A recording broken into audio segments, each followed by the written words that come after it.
Everybody comfortable? No. But we'll manage. We'll manage, yeah. We're comfortable for the next 30, 40 seconds anyway, and then we'll twitch. Well, we're live, which is good. Peter, welcome back. Thank you. It's good to be back. I changed my pants but didn't change my socks, so I don't know if that's defeated the purpose of what we're doing here tonight. This lewd ankle flashing thing going. It's weird, isn't it? Well, before we pour the whiskies tonight, actually, because it's Whisky and Wisdom, Peter. Indeed. Welcome to our second episode.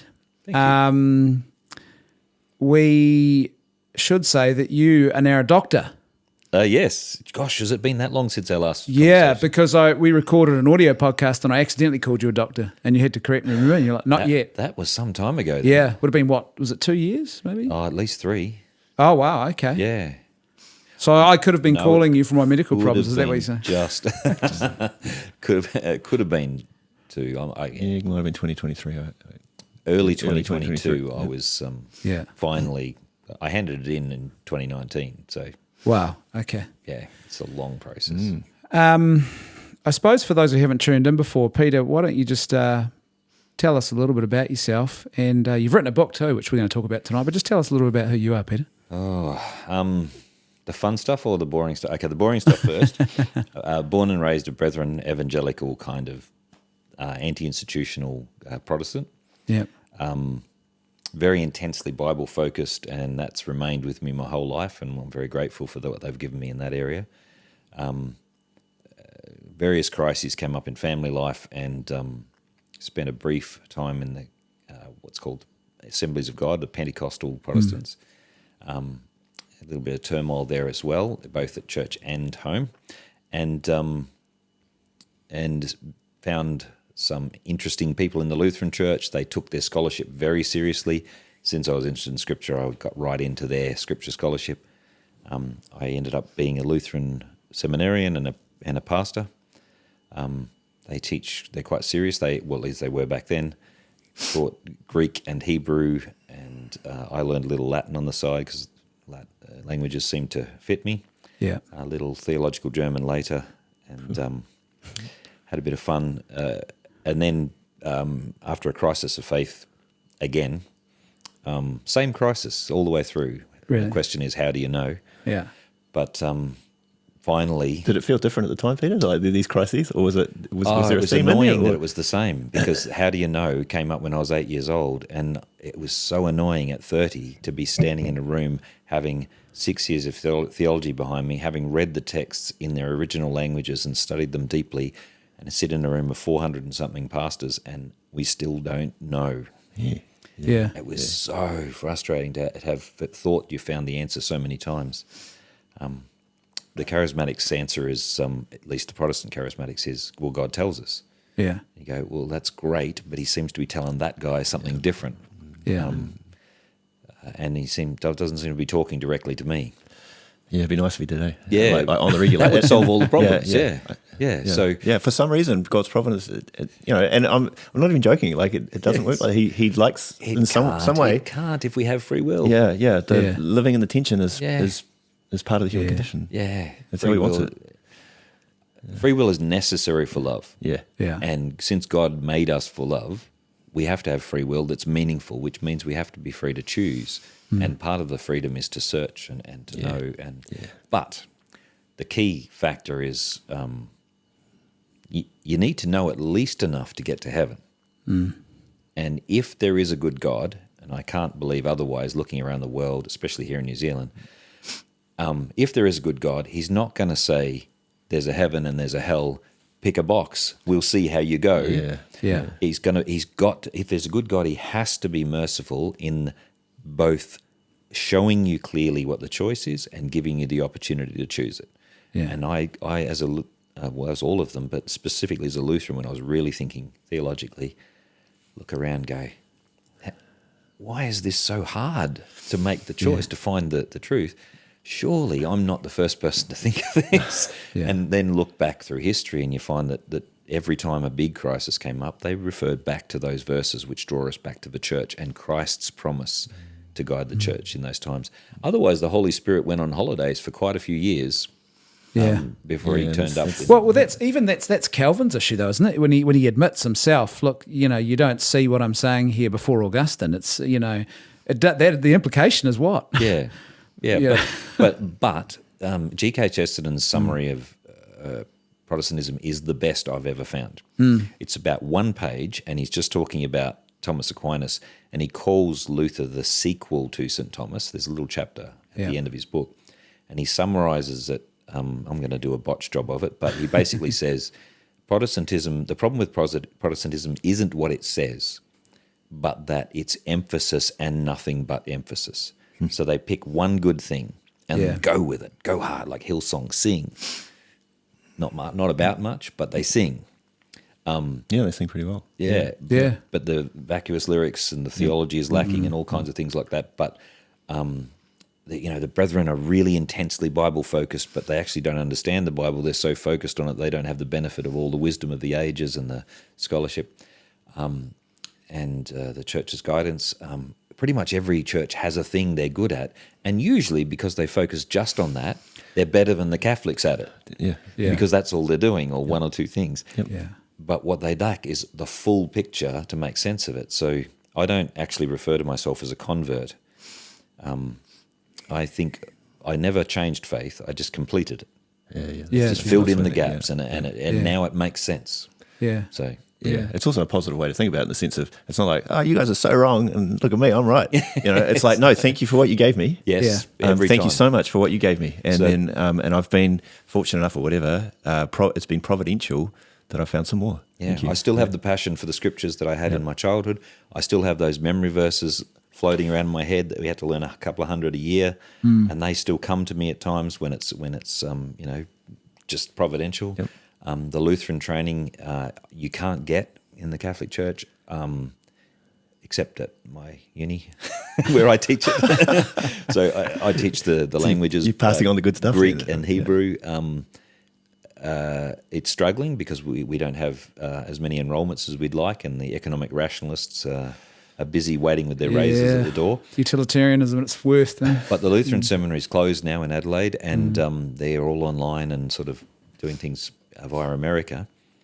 And there's not much out there in terms of actual substantial study that I was very blessed to have. And then I studied at the John Paul II Institute, and that's closed now. Yeah. And I did a couple of papers with them before it Yeah. shut down. It's a real tragedy that's no longer. and I was so privileged to study under people like Reverend Dr. Paul Mankowski, SJ, just an amazing man, an amazing story, a faithful Jesuit who suffered much for his faith. And Where were you when you were studying with him? in Melbourne. In Melbourne. He came over to Melbourne. He came to Melbourne, Because yeah. have you read his book, the new book? I've read it. You recommended it I've to not me. read We it, were but at dinner I'm at familiar your with place in It's a fantastic October, book. was it? Yeah. And you said, read this book. Yeah. I've read it. Yeah, you're right. So Karen It's Hall amazing. who wrote this book is actually a Hollywood writer who was totally Hollywood, left wing. And then Hang on, what's the title here? Just it's called, what is it? Sound of Silence. Yeah, Sound of Yeah, Silence, okay, yeah. And she was a writer. She wrote on shows like MASH and Okay. I think The Good Wife. And so she's written a lot of shows, and she's very experienced. She's lectured in university for years teaching people screenwriting, and so she's quite good. But she, short story is she had a little bit of a crisis of faith, came back to the church in Los Angeles, which is the most liberal kind of fluffy thing at the time, Yeah, and was like, oh, this is what Catholicism is, okay. But her husband at the time, this is just the basic plot of the book, says, I can't be married to a Catholic, no matter how liberal or whatever it is, I'm just not going to do it. And so he left her. And so, okay. and she's gone, well, I'm sorry, it's a deal breaker that I have to be Catholic. He was a compassionate, tolerant Hollywood type. Yeah, that's right. Yeah, true to form. Yeah. So, and then she went home to and found an old flame who she'd really liked back then, but his mother had chased her off as some sort of liberal. There must have been an annulment in the process somewhere, right? Because someone who can just ditch you because of something, there's some deficiency in your intention at the beginning, right? So it does sort itself out. I can't remember what order it happens, but she definitely received an annulment. It was and also married outside the church. Yeah, But the guy who she'd had a sort of sweetheart sort of relationship with on very early in her life. And his mother had sort of chased her off as an inappropriate bride for my Catholic son. And she comes back and meets him, and they start to, and the mum's still there and says, "You're not going anywhere until you go and see this priest friend of mine." And so she goes, "All right, I'll do whatever." She goes to see Father Paul Mankowski, and then goes, "There's Catholics like this?" Yeah. And he's the man, like he's old school, genuinely humble, beautiful, gentle, powerful man who has an intellect that could cut anything. It's just amazing. He's one of the world's, when he was alive, he was one of the world's, I think, 6 or 7 experts in Akkadian, which is the Babylonian cuneiform language. Yeah. When he taught us biblical... Old school. Holy moly. Yeah. He taught in the Biblicum in Rome at the time. When he was teaching us, he was taking a holiday from the Biblicum, and all he did was lay his Hebrew Bible on the table and just taught straight from it. And, amazing. And someone challenged him once on the Akkadian thing. I only know because someone challenged him on the Babylonian creation myth and said, "Oh, it's just a copy. Genesis is just a copy," and he bought the myth in. Yeah, like the cuneiform. Actual myth. So, which part do you reckon's the same? Yeah, I use the same technique now from an English translation. I show the students the English translation of one of the versions, and then get them to compare it to. That's the Gilgamesh one? Is it? Yeah. No, there's Gilgamesh and there's the Enuma Elish. Yeah, that's right. Yeah. Because there's variations too, isn't there? And one of the differences are quite stark.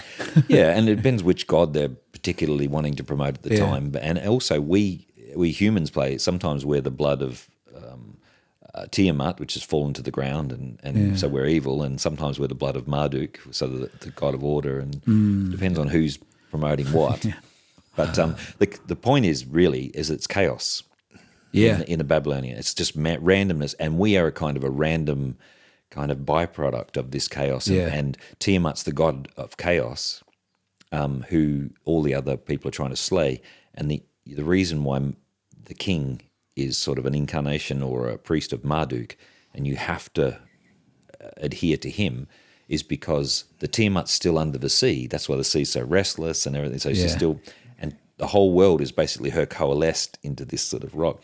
And there's still restlessness, and you need Marduk to keep everything under control. So the enemy is not evil, but chaos. Yeah. Okay, which to the point is like way different from what we read in Genesis. Yeah. And Genesis, in comparison, is remarkably boring. Yeah. Yeah. Because what happens? God goes there. Yeah, it's deliberate. Done. It's good.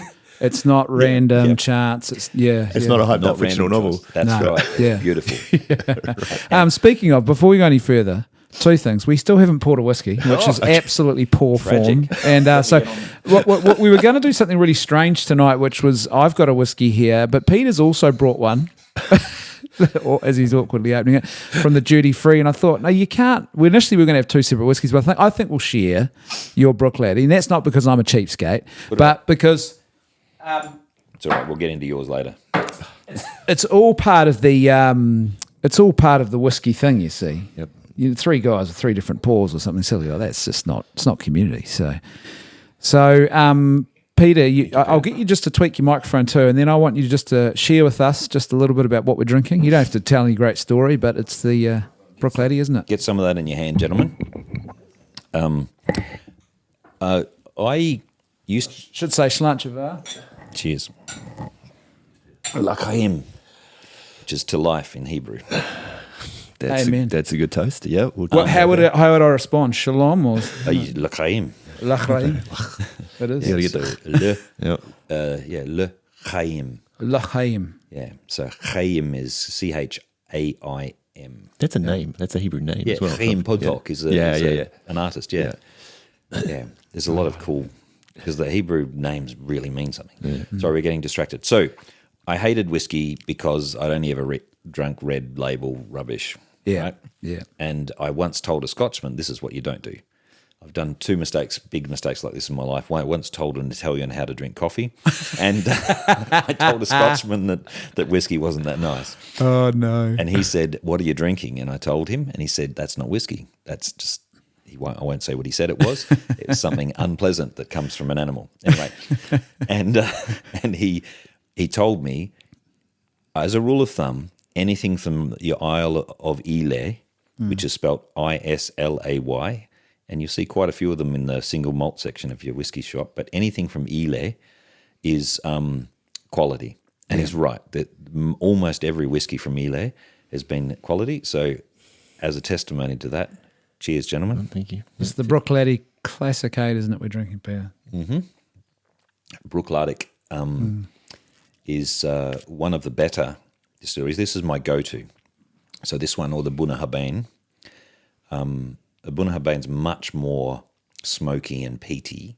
And it has a lot more kick to it, as in like peat kick, not alcohol, because they're all crazy. But the Laddie is a nice middle of the road, just Summer fruits and it's a nice one, isn't it? What do you think? Well, I'm the whiskey. What's the word? Naif in the Korean Neophyte, let's say. Yeah. I think over the course, as we grow with this whiskey and wisdom thing, hopefully it'll be an education for me in whiskey and smooth. I think you said, yeah. And so in my limited experience, this would count as smooth. Yes, from what I and. And how are you supposed to savor something like this? Is there a the reason why it's in this shape? This is a classic whiskey. Well, not classic. This is a good whiskey shape because it's more. There's more smell and taste when it's warm, and so you would hold it, or it would be the exposure of the surface area to your hand to the temperature of that. This is why you should never. This is me being prejudiced. Don't put ice in whiskey if it's good whiskey. Yeah, it waters it down and it cools it down. Okay, so you're less. If you're going to add water, room temperature at best. Because what happens is when you cool it down, the alcohol distillate locks up, and the flavour is in the alcohol distillate. Okay. So one of the things they do recommend is if people really struggle with the spirity side of things, you can put a whiskey in a freezer. It won't freeze. Yeah. But it locks all the alcohol distillate in, so you don't get that spirit forward thing. And it doesn't hit you as hard. But having it at, just off the shelf, you don't want to breathe just as you're having a swig. Not that you swig, but even as you're having a sip, if you kind of try and breathe in at that point, you'll get a lung full of the vapors, and that'll make you cough. But I've had that happen to me. No one's explicitly told me that it's a bad idea, so that's good to know. So one of the I feel pretentious now, but I was told you're on a podcast called Whisky Wisdom. That's fine, mate. Pretentious around whiskey is okay. And I was told that when you smell a whiskey, you should never put your nose over the glass. It should come to about the line of the glass. You should be able to get the smell of it coming off out of the thing. So you sort of get your nose to roughly there and just take it in. And when you've had your breathe in and breathe out, have a sip, making sure you're conscious not to breathe while you're doing it. Let it sit in your mouth. I usually start at the front and just roll just enough, roll it back across the tongue, and you just take in what's hitting your tongue where, because it'll hit your tongue in different spots. Righto, yeah. And then make sure you don't let it sit there too long, because you'll try and breathe again and it'll go up your nose. Put it down your throat, let it sit down there, and then you'll notice two things. Firstly, they're nice and warm, but you'll be distracted by that. But if you get past that, there'll be an aftertaste happening around your tongue, and that's after a couple. You're just going, I'm going back for more on that one. Yeah. You tend to get a one thing when you're nosing it too. If you keep your mouth open, so it's not like wine. You're right. You don't stick your nose when you wine. The thing's like this, right? You don't want to do that because you just get burnt nostrils. With whiskey, so one technique is to do that. Another one is actually to sort of waft. Yeah, or they teach you that in chemistry class, right? So you don't ammoniarize you burn out your nasal hair. Same principle. Another one is to do that. You just bring it in and out, and then if you open your mouth when you're nosing it, at the back of your palate, you'll actually start to get a little bit of the taste, and that prepares your palate. Yep. And then as you taste it, like there's all these debates in the whiskey world about, well, what's the technique? And I'm the same as Peter, the way I consume, but others are like, no, you bring it backwards, forwards, and then you swallow, hold it for 30 seconds. Whenever I've tried to do that, it goes up my nose and I'm gone. I'm just not good enough. Do what works for you. That's the rule. Or even just that, just before, I think it might have been off camera, but I took a little inhalation as you suggested, like not breathing in, but just nosing it. And there is something there. And you're feeling it already, as Brendan says at the back. and you're going, ooh.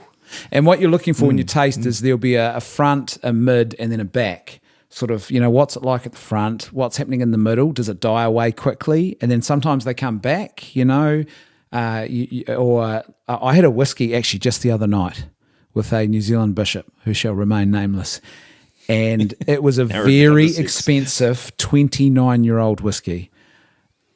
Now, I wouldn't pay the money for it because I'm a very poor man, but, shivers, he says, spilling this all over himself. But it was, bath. Yeah, gosh, that was shocking, wasn't it? My mum, who watched our first episode, thought I had consumed too much. I was trying to convince her on Christmas Day. Mum, no. I'm just naturally and then like I've just spilled it everywhere now. But that was phenomenal. And it was like waves, kept coming well after you'd finished. With this one, I get a hit on the sides. I mean, there's a little bit at the front, but not much, and hit on the sides and a lot at the back. It might be the same for other whiskies, but I don't take notes.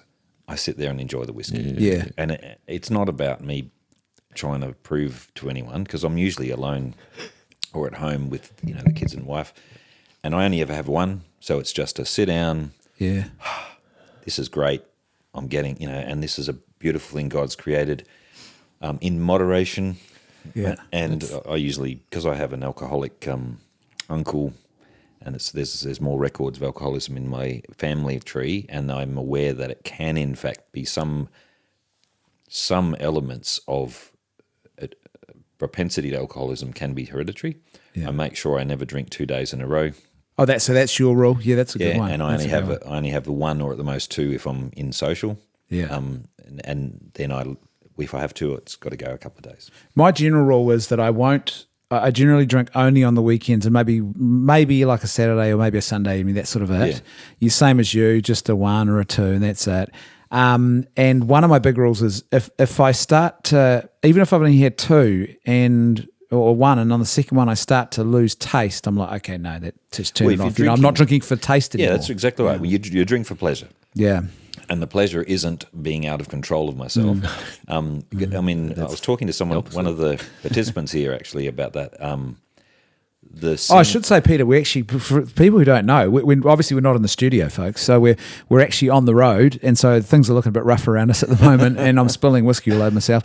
But we are at ship. That's why. We're on the ferry. We're at the Hearts Flame Catholic Summer School, which is a big event that happens every year in January here in New Zealand. So that's, if you hear us talking about participants and things like that, that's what Peter's referring to. Yeah. So a participant asked me, what's the level of blood alcohol content before it becomes a sin? You need to know some Jesuit casuistry. Yeah. Well, I said that the sin isn't actually drinking of alcohol. The sin is the impairment of the will, and if you are, it's going to be different for me to you to everyone else. Firstly, I need to be focused. It also depends on the context. If I'm at home with friends, in a safe environment where I'm not going to. There's no bad decisions to make kind of thing, then there's a little bit more of a threshold, certainly much more of a threshold than if I intend to drive home, or if I'm in a situation where there might be an occasion for something, someone that I might treat badly or have an inappropriate comment to, or in a bar or something when there's something else inappropriate might come up, or just an idiot picking a fight with me. Anything that would impair my will to put me in the occasion of sin is a problem. But honestly, when you're with a couple of mates and you're in a good, safe place and you are allowing, the scriptures say lots about the benefits of a little. Yeah. And little about the benefits of a lot. Right? That's right. That's true, isn't it? Because I think it's funny, isn't it? It's like one of your... the topics I know that you do specialise in talking about, Peter, is the whole area of masculinity, and alcohol and masculinity is in the modern era. It's probably always been a bit of an issue, but I suspect it was more restrained in the sense that, okay, you went off to war and maybe the rum would come out, or you're at sea, the rum would come out, but at home there seemed to be sort of a general restraint, and the guy who was out of control was looked down upon by the community. Now it's just drinking all the time, everywhere. The binge drinking culture in this part of the world. But again, your point about why you're drinking is an issue there. So because if people are in a situation of war or a hardship or some kind of trauma, quite often the drinking takes on like they're trying to numb things. And trying to escape from the situation. Anything we enjoy from God should enhance our experience, should enhance what we're living, make us, better at what we are. So once again, as all things Catholic, there's very rarely a hard and fast, here's a measurement that I can give you for this, because we're all different, the circumstances are different, and God gave us a brain and said, here's some moral principles, not some, here's the definite line of the moral principles. You guys have to work out how they apply in these specific circumstances. I think saying clearly it's the impairment of the will that's the issue is not only is very helpful, but it's also like if you're going to drink, you can foresee that that's the risk, and so then you can mitigate it. Yep. So I've always, as a kid, because the brethren think if you drink alcohol, you go, straight down to the basement and in a chute off to hell. So I never had any booze at all until I was 18. And as soon as I turned 18, I made some unwise decisions that evening. You went straight to the basement. It was a long night, and and then I didn't touch alcohol for another couple of years because I thought, why would anyone do this to themselves? There's some natural consequences, right? This is it's built into the very fabric of the universe. So whenever my kids have asked for a taste, I say, you can have a taste. We're at home. We're not going anywhere. You can have a taste. And most of them have decided, but it's taken away the enticement when some other nitwit in their company says, you can have this. They go, no, I've tasted that. I'm not into that. Yeah, it's interesting. Did you have a rule with your kids, or how do you handle it? It's interesting you ask. We don't have a rule. It doesn't come up with like we were talking about, what's my rule for drinking. My one is like once a month at Whisky Wisdom. It's not a rule, but that's how it is. It's not. I suppose in our family we have other distractions or entertainment. Well, I'm not sure what the word is, but other things that we would do to relax together. So it's almost like it's not. It's just not it hasn't been an issue. On that one though, I don't have a whiskey to relax. I add a whiskey when I'm in a relaxed mode. Interesting. So if I'm having a whiskey to relax, that's a problem. Yeah. But if I'm in a situation where I've chosen now to sit down, I'm going to read a book, or I'm going to spend some time with my wife, or maybe we'll just listen to some music and have a game or something, like a board game, adding a whiskey to it seems natural. It's not going to, as you said, not impairment, but it works in that respect. But I always check myself, why are you drinking? That's the challenge, and I think, and there's something good about recovering that. I think Chesterton will be proud of it. The idea of enjoying the good fruits that God gives to us, but also within a proper moderation, and also there's a sense of prudence too, because like some people, the reality is they just shouldn't be drinking for whatever reason. And also there's a time and a place, and it doesn't mean. The Catholic thing is not anything goes, but you're right, that whole concept of flourishing and does it bring me to flourishing? Does it help me be a better man? Or at least is it part of me enjoying God's creation in a proper way, which is fitting with the man I'm supposed to be? G.K. Chesterton has a great essay, sorry to change the subject. One of my favourite essays of his is a rather trivial one on cheese. Oh, yeah.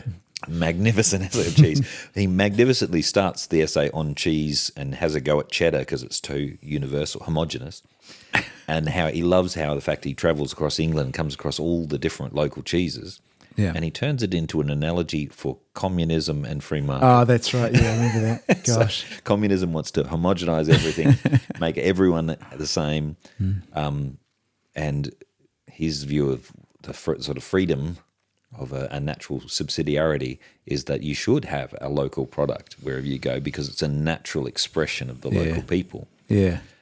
Ironically, we've now got to the homogenization via capitalism. Yeah, that's right. I was thinking that it's very easy to not have any sophistication.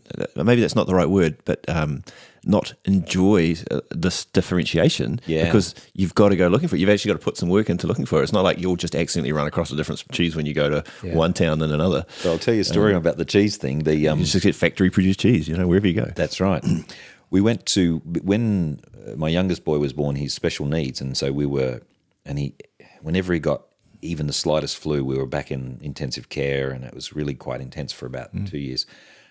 So we were mostly at home for that time, and it was, there was a fair bit of sickness around not long after that with COVID. But he was quite fragile, and we were quite tense about him catching things. So we were looking for ways to kind of broaden our horizons and think about things.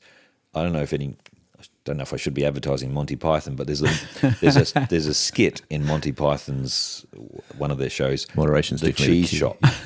Right. And John Cleese just walks in and tries to buy cheese, and the guy doesn't have any. And he lists off every cheese he can think of, and the guy's going, "No, sorry, don't have any of that." And it goes, it's quite comical. And in the end, they don't have any. But my wife and I, Susan, decided we were going to eat our way through the cheese list. So Monty Python. Yes, so I got his entire list of cheese. I've put this up on my blog actually because we were ticking them off as we got them. That is brilliant. And at one, we're really struggling to get some of them because they're localized French cheeses, and you can only get them from the French region. But we had a mate, an Aussie mate, who was studying at Oxford, and he had them. Somehow he must have found an Australian supplier because he had them shipped to our door, 2 of the cheeses we were missing on the list. True friend. Yeah. It was great. And later, when he came back to Australia, he had located the recipe for one of the others, which is actually a mix of 2 different cheeses, and he made it for us and brought it to us. No way. That's amazing. That's key. And that's creative. He's a Dominican, that guy. He knows I should ask, Dean, what do you think of this? Because this is your first time, the Brooklet Classic 8. What do you think? Whiskey's definitely an acquired taste for me. So I'm still learning even just how to. This is not a roundabout way of saying it's yucky, because it's not, right? But I'm still, even just with each sip I've had here, I'm still sort of learning how do you roll it around your tongue. Yeah. Before, when you were speaking, Peter, I had a little sip. I was like, am I doing this right? My tongue's going numb. Is that supposed to happen? A little. Yeah, that's not unusual. But for me, if it's starting to go that way, it's time to move it on. Yeah. I mean, that makes sense, and I concluded that. Yeah. Look, it's common sense, and it's your mouth. You know how to get the best out of it. Yeah. Some of these techniques we can throw at you and you go, that didn't work for me. Yeah. And you get a first taste and second taste normally. So the first taste, the very first mouthful you have, is different to the second and every other one after that. Yeah, no, I'm experiencing that, yes. And it's a little bit like when I learned to ride a motorbike, right? It was just, this might be a cheaper way to get to work because it uses less petrol. Yeah. And as part of the competency training, and this is something, I learned this in my 40s, right? Which it's way easier just as a tip if your dad teaches you to ride your motorcycle when you're 7 years old on the farm, whatever. But part of the competency training, we did a long bike ride up. It was around the Port Hills. Yeah. And sort of riding up, taking the curves. I was like, now I see why people motorcycle for fun. Yes. Now I see it. Because I never really saw, had that insight. And it's the same with this now. With a little bit of a guidance, you can say, oh, okay. Yeah. Because last month, Brendan and I, when we did our very first podcast, there was one particular. I just drank it like one sip. I forgot, right? And I just went dunk and swallowed. Yeah, drink it like it's hot coffee. That's the rule. And we're on the podcast. Fortunately, you had a great question for Robert, and he is he doesn't struggle to fill the airtime to articulate something. So I was like off camera, kind of crying, and I couldn't speak. And I was just having don't ask me anything for a minute. Because we went straight. We had a Meikle tour, which is a peated with a sherry influence. It's beautiful, but afterwards I thought I probably should have worked up. It's not really where I'd suggest someone start with a peated. I like that because I've back in my a long time ago, someone gave me some port. Yeah. It might have been it was port, and they didn't really teach me how to drink that, but I knew enough to just take just a little bit, take it slow. It's like, oh yeah, this is okay. And then there was sort of a little reminiscence of that in the Meikle tour, and that sherry influence, that nice sort of fruity, spicy sort of thing that's going on. Yeah. Well, Lutherans are big on the port. Are they? Yeah. Is it a port Lutheran thing? Well, the winemakers. So yeah, of course. I was telling some other people this story, but now where where, I mean, out of Germany or Yeah, original. because well, there's lots of different Lutherans. There's Swedish and Danish and Latvian, but the ones who settled in it, they all settled in Australia. But the ones who have been prevalent in Australia, it's an interesting reason. When we had World War I and II, the Germans changed their liturgy from German into English to avoid the accusation in Australia, to avoid the accusation of spying or anything. So they tried to avoid any kind of attempt for people to say they're doing secret things for the Nazis or whatever. Yeah, and because of that, what's happened is that what usually happens is as the next generation of kids lose the language, they lose the interest in the old language and rites and everything, and they end up gravitating, if they stay in the church, they gravitate to an English-speaking rite. The Germans who were in English have retained a greater proportion of the young people, and that church has survived a lot longer. The Latvians used to be the bigger sort of group, and the generation has dropped off completely. Is it the deliberateness of what they did that has they never intended to do this for this reason. They were just trying to avoid the prejudices, but the result of it is that the kids, it's in English, so the kids knew it and they could go along with it and they grew up with it, and then the next generation were okay with it. As opposed to not being native with the language, and therefore language falls away, so does my love for the liturgy, so does my faith. Yeah. And it stops, in a sense, because they were suppressing the kind of the heritage link, it stops being a nationalist sort of faith as Russian Orthodoxy or I shouldn't have picked on Russian, sorry. But a lot of faiths that have come across that have a particular nationality attached to them, there's a very strong sense of home in them, and that's what's attracting people. Yeah. They're often more conservative than home too, because they're trying to capture the old feel of home. It's a funny story about Lutherans, actually. While we're here at Hearts of Flame, I've been going out every day. I just take the car out because I don't quite trust the country road here to include it in my walk. So I try and go for a little 6K walk each day. It's about an hour. And so I park up in What do you town. mean you don't trust the road? There's no footpath. Oh, I see. And it's it's like 80K road, and I'm like, so people could come ripping around the corner. Or something. Bang, and I'm like, no. So I go, just drive like literally 2 minutes, park the car, and then walk a full circuit and come back in 6Ks. Well, day one, and I do the full circuit, and I get around the back of Martin, which is the town here. There's a Lutheran church at the very end. And as I'm walking down this road, a long straight road, I'm seeing all these houses that are distinctly German in design. Yep. So this must have been an area. Yep. And we get to the very end before you turn right and come back around the final leg. And holy moly, there is a house that looks like it could be Hitler's summer home. No offense, because it looks quite amazing. It's got wooden shutters. It's unbelievable. Like the eagle's nest. Yeah, it must have been a really strong German area, though. The Lutheran church right there, farm fields over the back of it, and the parish that I was the pastor of in Melbourne was an old vineyard area before it got swallowed up into all the modern suburbia. But you go to the old homesteads, and they're, I lived in a 90-year-old manse. It was 90 in in 89. So it's hit its centenary, and then some. Hugely, it was heritage listed already. 10-foot ceilings, pressed metal ceilings, just an amazing place. So you couldn't stick pins in the wall. Put up your favourite rock band poster. And the church was 108 years old when I was there, which was 30 years ago or so. But in Adelaide, which is where the seminary was, you can find places like Harndorf, they've preserved the German village as a touristy thing. Or you go to the Barossa and you'll find areas which are very Germanic. When I was a vicar in Port Adelaide for a while, and I was sitting on the church council, just being bored because they're all boring, and talking about things, and then everyone had that kind of weary, it's almost over kind of feel, and then someone said, and the last item on the agenda, he said cheerfully, is we're almost out of communion wine, and everybody perked up, everybody went, oh, really? And the smiles everywhere. And I'm thinking, why is this making people smile? What's going on here? And they just went, right, you've got it organised, Roger? Yep, got it organised. And I went, what organised? What's going on? Next, it just passed. Everyone was, seconded, done. Next Sunday I show up, I'm preaching finish preaching, and they're all in the most amazing like picnic outfits. You know, the ladies, instead of wearing the other hats, are wearing these like sun hats and everything. And we get out of everyone walks out of the church. There's a festival atmosphere. Oh, what is going on?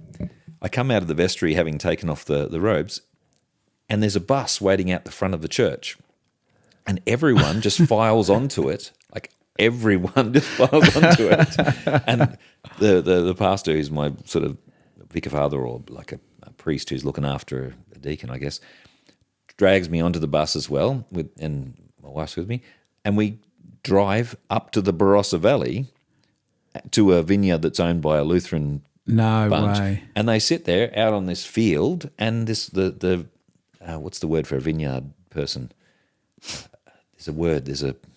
Anyway. It's like a vintier or something like that, isn't it? So it begins with V. I know exactly. Anyway, yeah. But he Vinter. Is it a Vinter? Vinter? Yeah, something like that. He brings out a selection, and there's like 4 ports, and they're all taste testing, checking out which one they're going to have. No, the best fortified wine for communion. Oh, that is brilliant. And they pick it. And the funny, I mean, this is very irreverent, and I shouldn't be laughing about it. Just for the listeners, Catholics are not allowed to take ports or wines off the shelf. They're specially made for our communion because they can't have preservatives. They have to have certain. We're very careful about our ingredients. But for Lutherans, off the shelf's fine. And so after communion the following Sunday, there was quite a detailed discussion about the quality of the communion wine, and some people were quite surprised that we'd chosen the one we have because by the time we got to the decision, they couldn't quite remember what they'd chosen. They'd sampled a few too many. They know their port. You brought out the good wine last. So, and how long would that have lasted? Like that's the communion wine for the next 12 months? They buy a couple of flagons, and it would.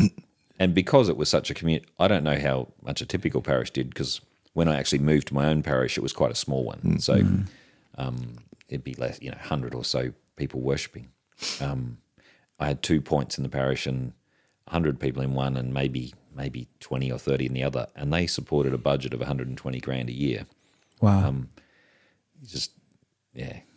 When I came to the Catholic Church, I thought, who does your teaching on giving here? Oh, yeah. It's more of a touchy subject. Yeah. That's interesting. There was a fellow that I sponsored to become Catholic through our CIA process, and he was, fully on board with the Eucharistic theology and all the rest of it. And when he first received communion, he was, there was some emotion in that. But he told me afterwards, it was a little distracting because that was really good wine. Really? Yeah. Well, I didn't expect that. Well, when it's not commercial, when it's made specifically and it doesn't have the preservatives and stuff, it's actually better for you too. Right. Well, you are what you eat, right? The Catholic Eucharistic theology, of course, is better for you. but Katie and I, when we were first married, we used to, on the way to work, no kids, and we'd stop in at the cathedral for the early morning mass on the way. And the guys who were homeless, who lived around the cathedral, and there were some Catholic guys, they would come in and they would line up last for the chalice. Then they'd happily finish off. Right, there you go. I mean, they were God's beautiful people, but that was their routine, It's a thing because they've got to finish the chalice. It's not something you can reserve in the same way as the host. And as a Lutheran, this isn't typical of Lutherans, but I was reserving the host. But some of the elders get a little bit excitable with the wine pouring, and so if you're going to finish the wine every time, you kind of got to, guys, slow down a little bit. Let's get some helpers up here because I can't finish this all and drive to the next parish. Oh man, gosh! But I'm sure priests in country parishes might have to be a little bit careful about that. That's probably why it's sometimes safer. I mean, there's lots of reasons to only having one kind, but it's sometimes safer just to have a nice controlled amount for the priest. Yeah, I've heard of stories of priests who know that they've had an alcohol issue. Right. And they will ask someone to assist at that point to consume. So, yeah. I don't know it's too common, but I have heard of that. I've seen alcohol is becoming a more common problem. I thought as we went on in time, I thought it would become less of a problem and exotic drugs might become more of a problem. So you think the harder hit would take over? Is that what you? That's what I thought back in the 80s. I thought for sure because I don't know how much I should say details here, but I was when I moved to Melbourne. I was in a single person's house. There were 6 people in that particular house. There were 5 in the house next door, and a couple more up the road. And there was a lot of, and these were Lutheran houses, as in they were sort of 4 Lutherans coming from the country into the city to find a place, and then they'd move out to wherever they did. It's a very good enterprise to keep your people in community house. Yeah.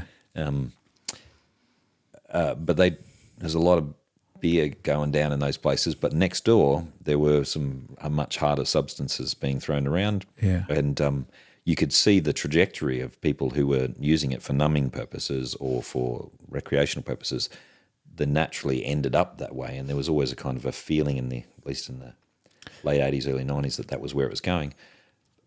These days there's still a lot of problems with drugs, but the use of alcohol seems to have really, because it's so accessible and it's still, there is the law, is pedagogical. It's a teacher. It teaches people, and there is still an aspect of, well, if the law says it's okay, great, and this will be my poison of choice. One thing I have noticed though here in Australia and New Zealand, it seems a bigger issue in Aussie, is that the incidents apparently of cocaine use are just a lot worse than they've been. So. I was kind of shocked. I found out about a couple that I knew who just got caught up in it, and I was very surprised, in Auckland of all places. And there was a big scene. Apparently, it's quite around the social scene. It's not if you're outside of our circles, and I guess you're moving perhaps some of the more elite ones. It's a numbing distraction for them. It is. If you're talking about speed sort of things, then the tradies used to be into it, and it was actually for them a practical thing that they would work pretty much round the clock for a couple of days, and then on Wednesday just tank and then come back up on Friday kind of thing. But they'd get more money for that because they'd worked in bizarre shift hours and done all the graveyard stuff than they would if they just worked a normal week out. Yeah. But they needed the money in the end to keep the... We had an issue with truck drivers in New Zealand. Yes. And it was the upper that would keep them going, and then they became aware, thankfully, hey, we've got a problem here. And you can imagine how dangerous it is having a guy behind the wheel. When I was a counsellor in Melbourne, we were dealing with rock bottom people. It was in a suburb. I won't mention it now because it's been gentrified and I don't want to defame it. But back then it was basically the King's Cross without the lights. It was street prostitution and drugs and people who were hit rock bottom. And my job was to counsel long-term unemployed people with multiple barriers to employment. Yeah. So it was a government program trying to get people back on their feet, or at least back in the queue. And some of them were truck drivers and forklift drivers. They said, and it was the drug issue that had driven them to the crime. Sometimes it was just anger. The constant use of the uppers had just driven them a little bit batty, and they responded poorly to a situation. And you say, well, okay, what can we talk about in terms of a job? And they'd say, look, I just can't go back to trucking. Because the companies just push you so hard, and they don't. There's no policy that says you have to take the drugs. But if that guy is delivering 4 loads and you're delivering 3 in the same time, they give him the money. Yeah. And they say, oh well, it's not us. We're just given the most efficient driver. So if you take it, you get it. If you don't, you don't. So he was just saying, get me out of this whole business. I need to do something totally different that's not based on this kind of speed turnover.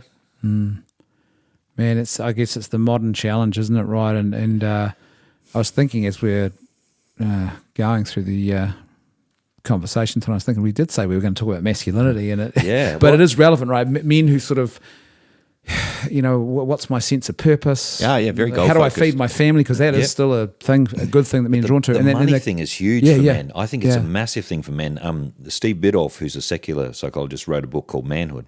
Lots of silly stuff in it, especially his spirituality chapter. Yeah. But he really identifies that the Industrial Revolution is where really gender stuff started to kick off, because before that, the man was at home with the family and they all worked together. There was definitely things men did, but they all worked together, and it wasn't about, who's supposed to do what.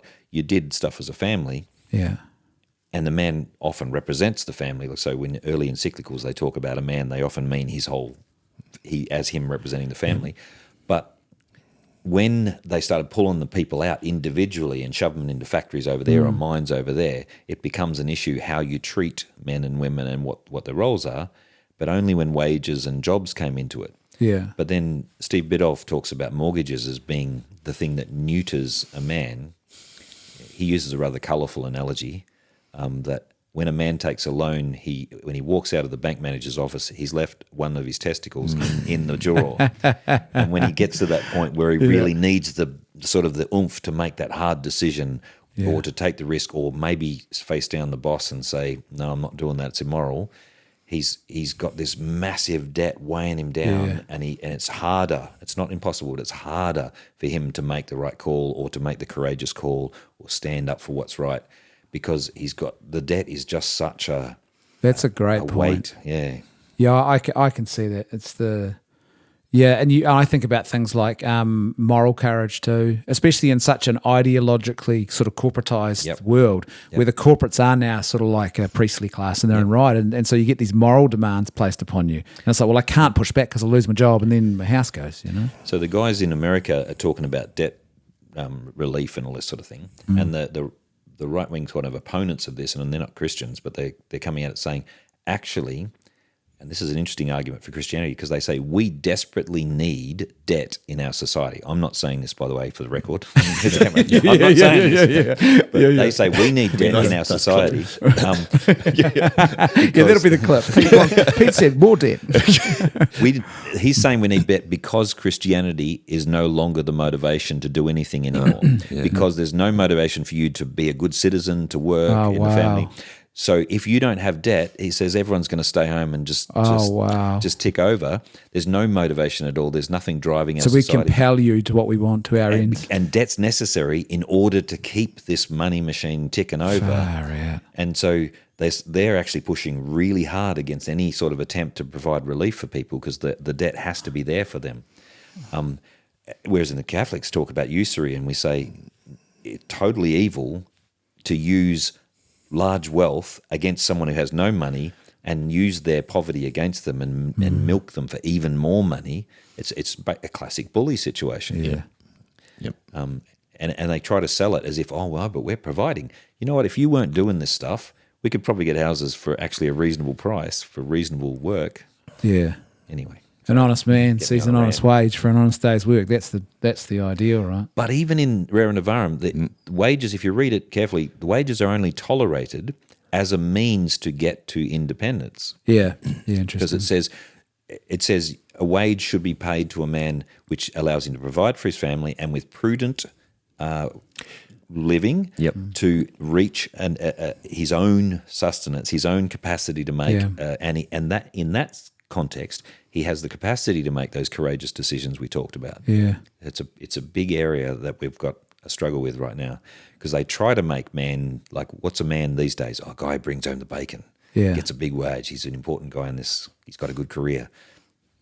None of that's going to come up on Judgment Day. Well, and it's a trap too, because men then get stuck in a cycle of thinking, well, I love my kids and my wife by being out 100 hours a week, bringing home the bacon. Yeah. And it's like the kids are like, we don't want that, Dad. Better to, this is a bit controversial, but better to have a less nice house. Yeah. Or, I rent you can't afford anything in Sydney. Yeah. Nobody can. Sorry, this is getting sidetracked, but they posted in the Sydney Morning Herald that the average house in Sydney, to buy the average house in Sydney, the household would need to earn $350,000 a year. Wow.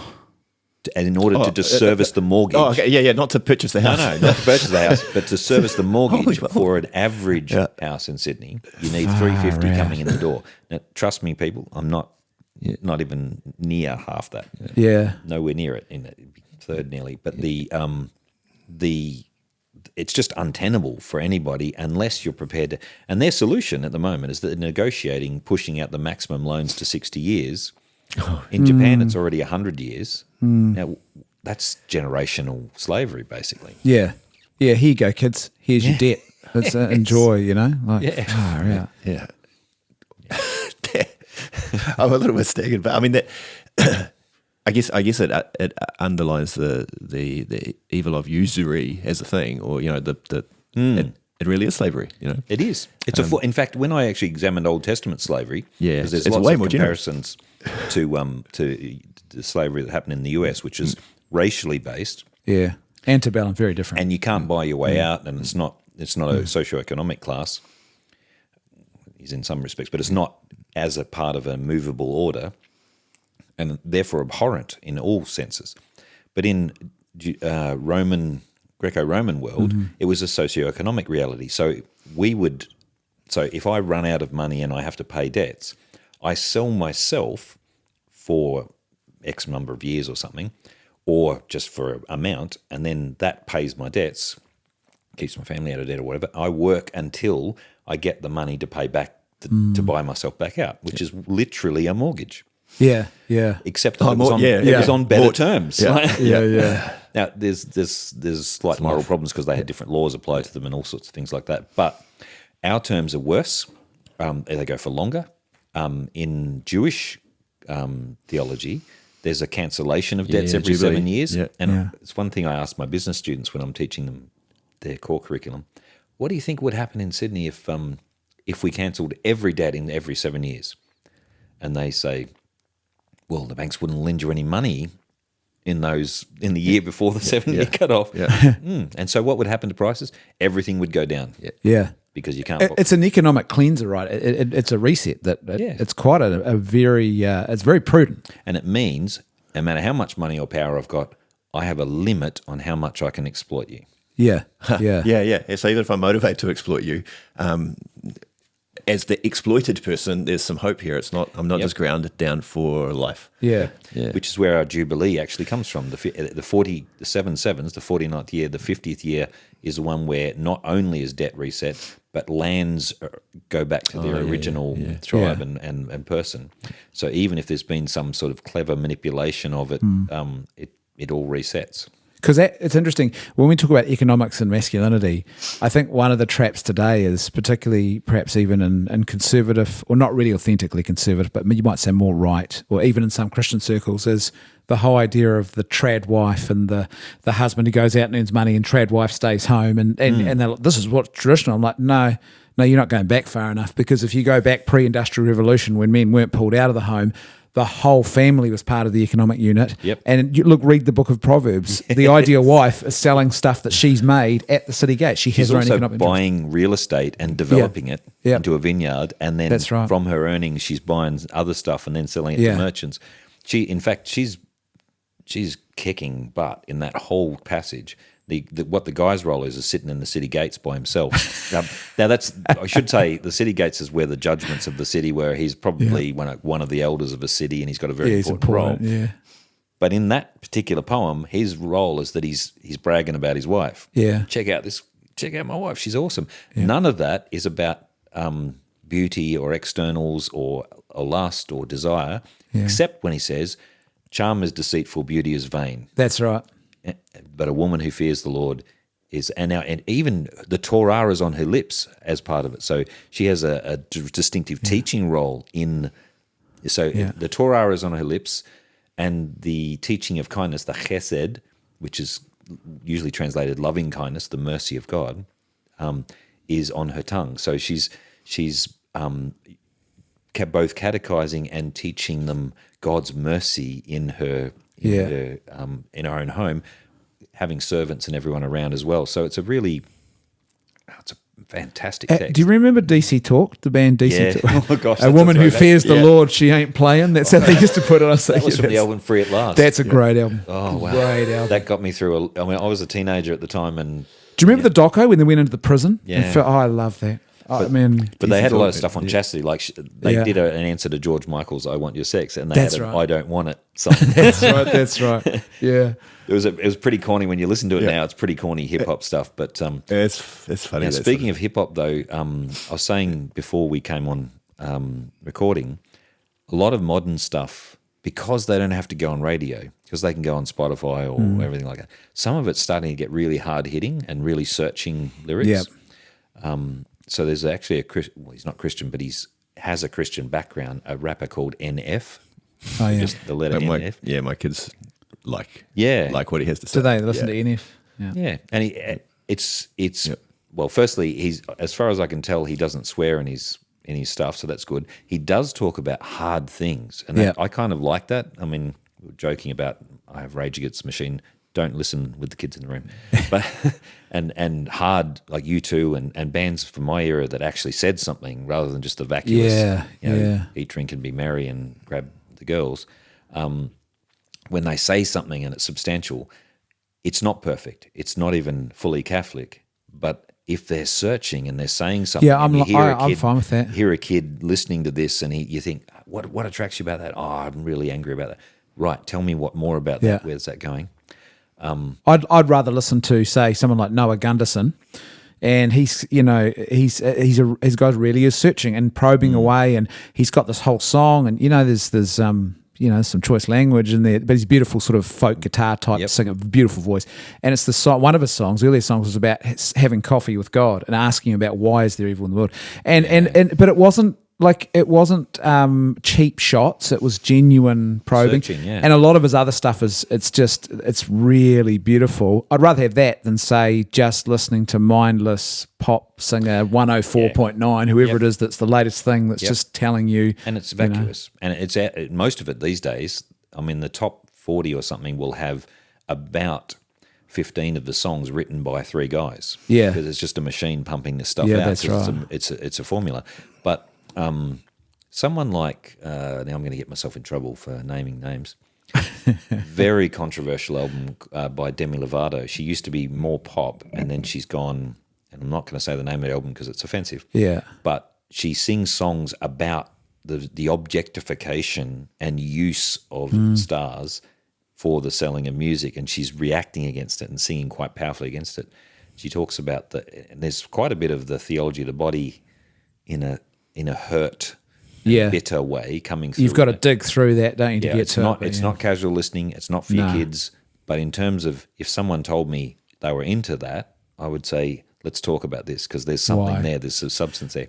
Another rapper is a guy called Ren, R-E-N.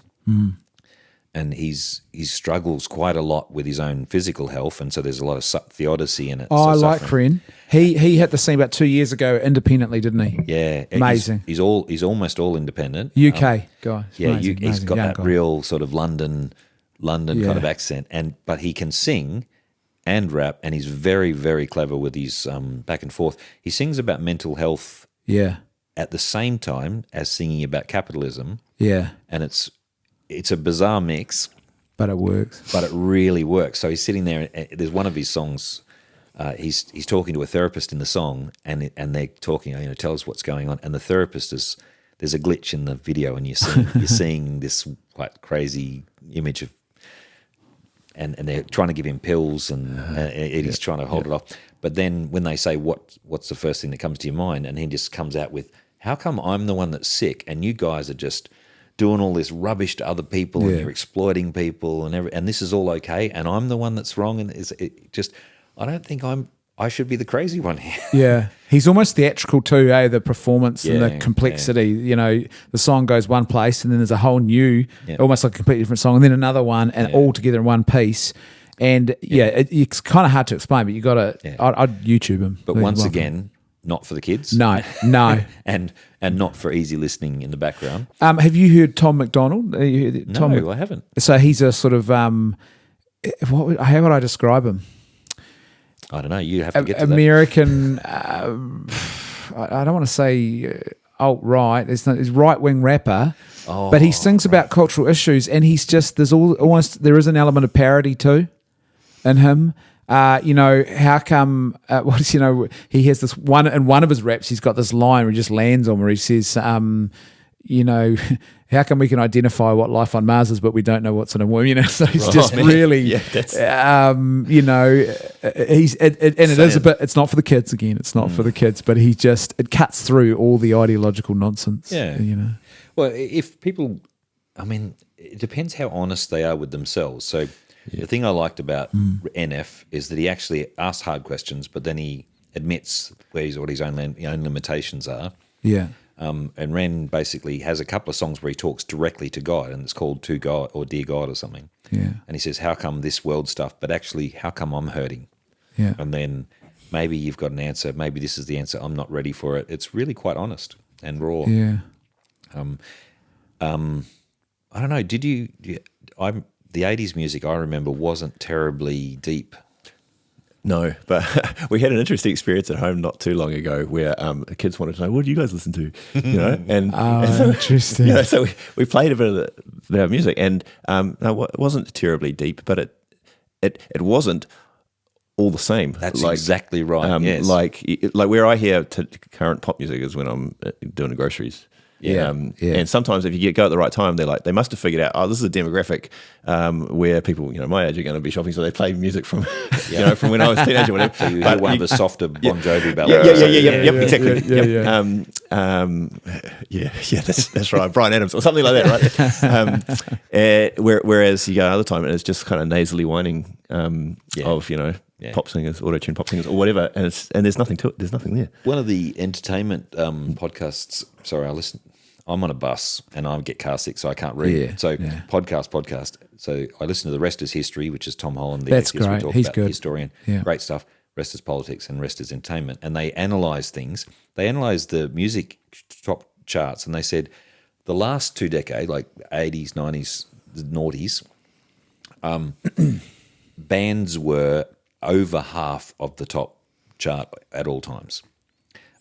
In the last 10 years, there's 2 bands in our top 40 in the last 10 years, and they were both like like the Oasis from previous decades, right?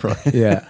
And like almost no one's doing bands anymore. No. It's collaborations or solo artists standing up in front of a corporate sort of, beat machine. People in their bedrooms doing Spotify. I got my youngest brother, 10 years between us. He is actually a professional full-time music producer. Right.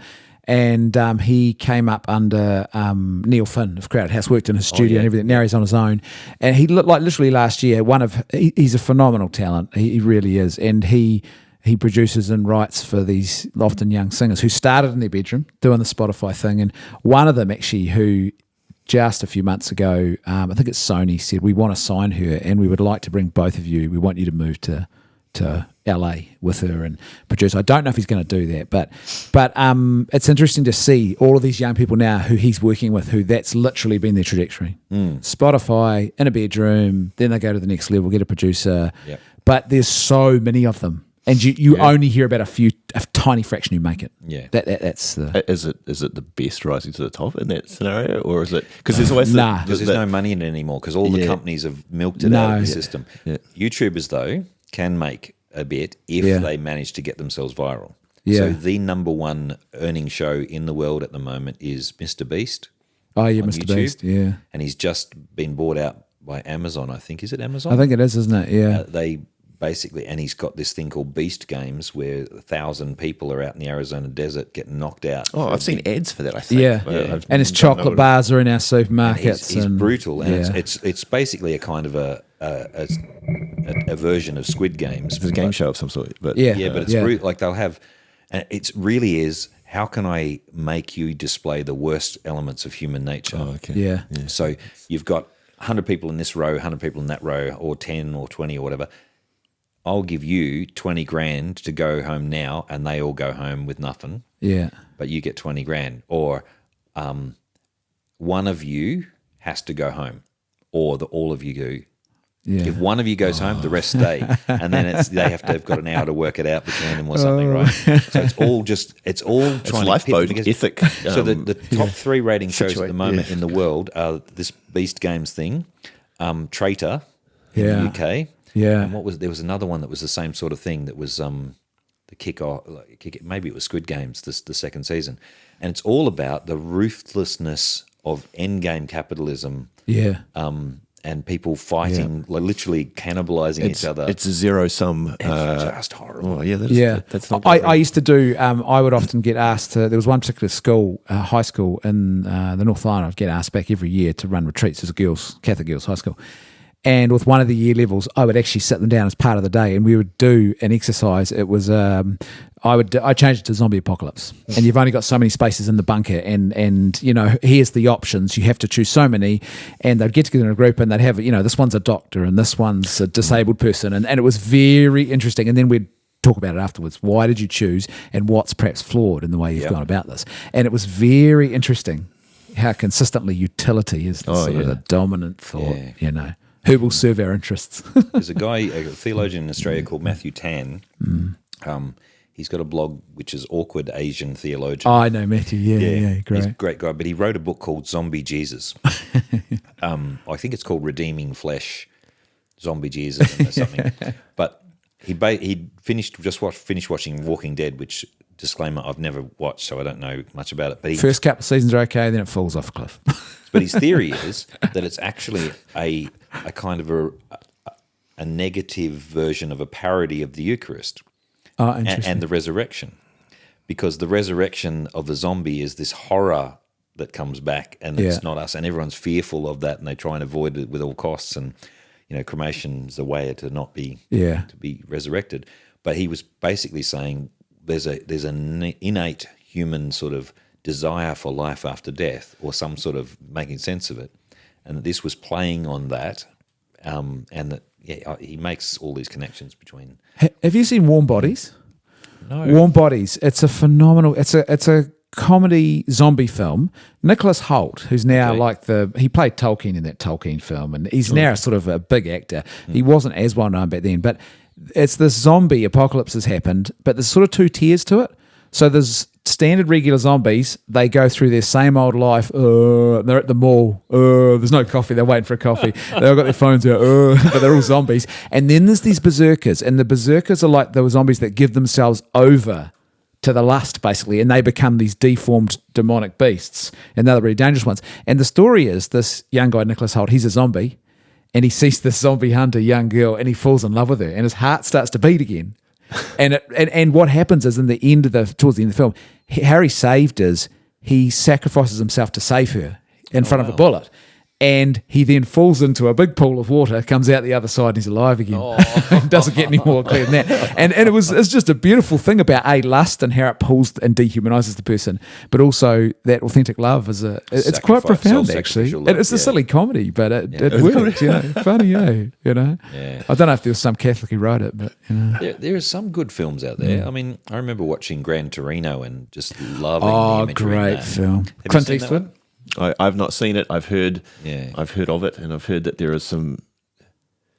I think this is one of those not 100% family friendly films, Certainly but there's some redemptive. The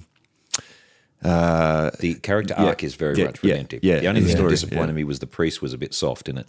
That's a young guy, wasn't he? Yeah. It could have been a Catholic priest. Given what we've seen, but it was a little bit soft because they had a confessional scene, and it worked because Clint Eastwood, the main grumpy old man character, is quite hard, and he comes in hard to the confessional. But the priest is a little bit wet, I think. But the entire plot, again, it's self-sacrificial love.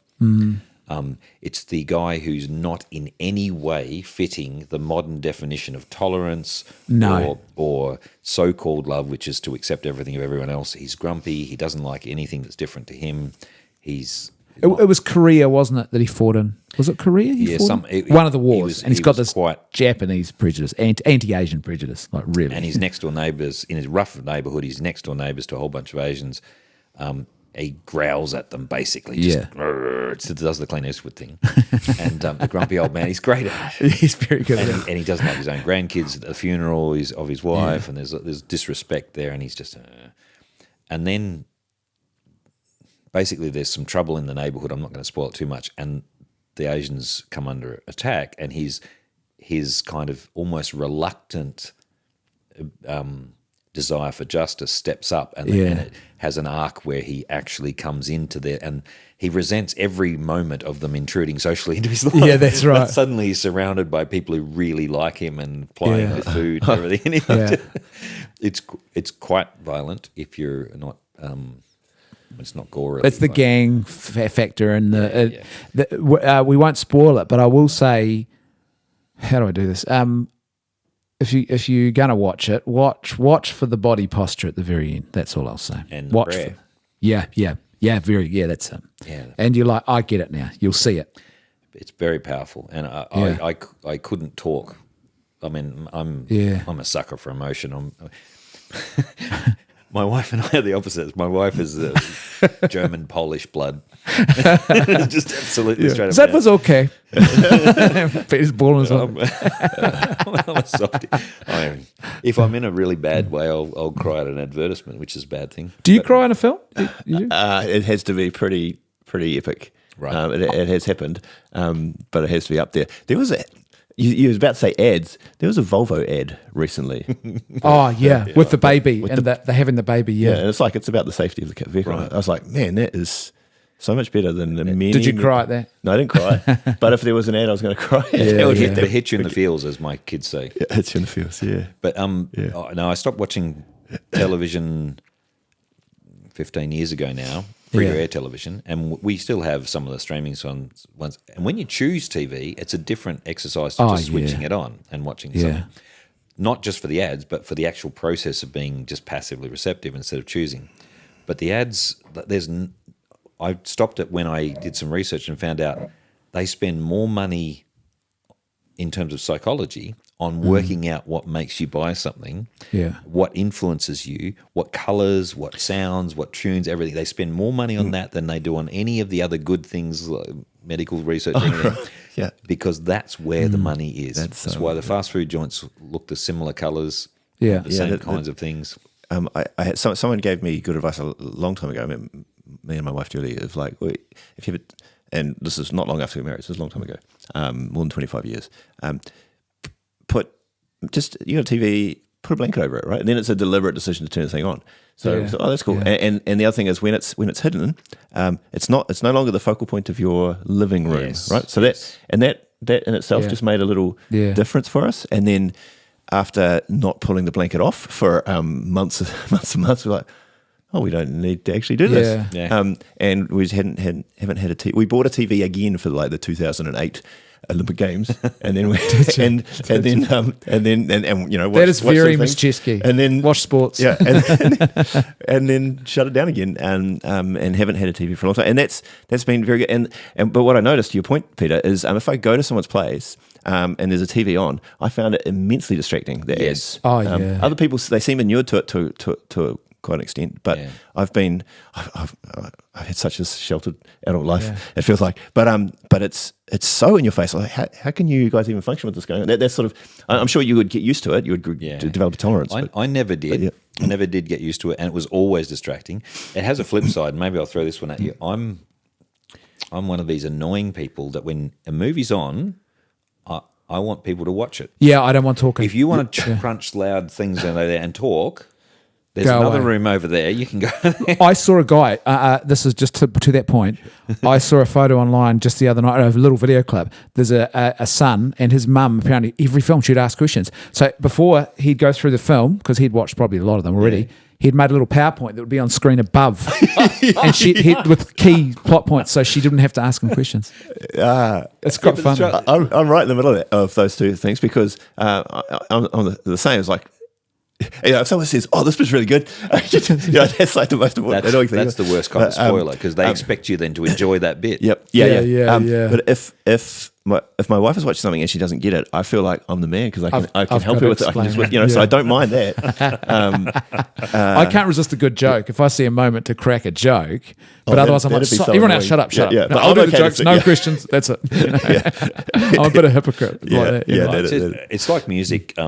I love music, and I worked in Christian radio in Adelaide for 4 years while I was in seminary, and just when there's a particular form of music that really carries you, or it has a moment in it where there's a shift or a drop or something that's really powerful, and someone comes in and talks at you just at that moment. It's a major. What period of time was that when you were working in Christian radio? 94 through 19. I think the last show I did was 99. There was some good Christian music through that scene. Although because I was in Adelaide, Paradise AOG was the king of the Pentecostal movement at that stage, and they were doing what Hillsong later did. And because they were a major financial sponsor of the station, they kept pressing us to have their stuff in. And it was selling. It's just my argument, because my show was the top 20 contemporary Christian music songs. And so I said, it's not contemporary music because it's praise and worship it doesn't have a contemporary like what's the word, parallel. And so I got in so much trouble because I just wouldn't play it. And I would then when they really forced us to do it, I would then have here's the top 5 praise songs for the day. Play like a snippet of them, back to the real stuff, and we'd play, Third Day, which is kind of a Pearl Jammy sound. Yeah, Third Day was big, wasn't it? Yeah, and DC Talk. Did you have some favourite bands through that period? I did. DC Talk was big. I like Jesus Freak. Our kids love that album. Yeah.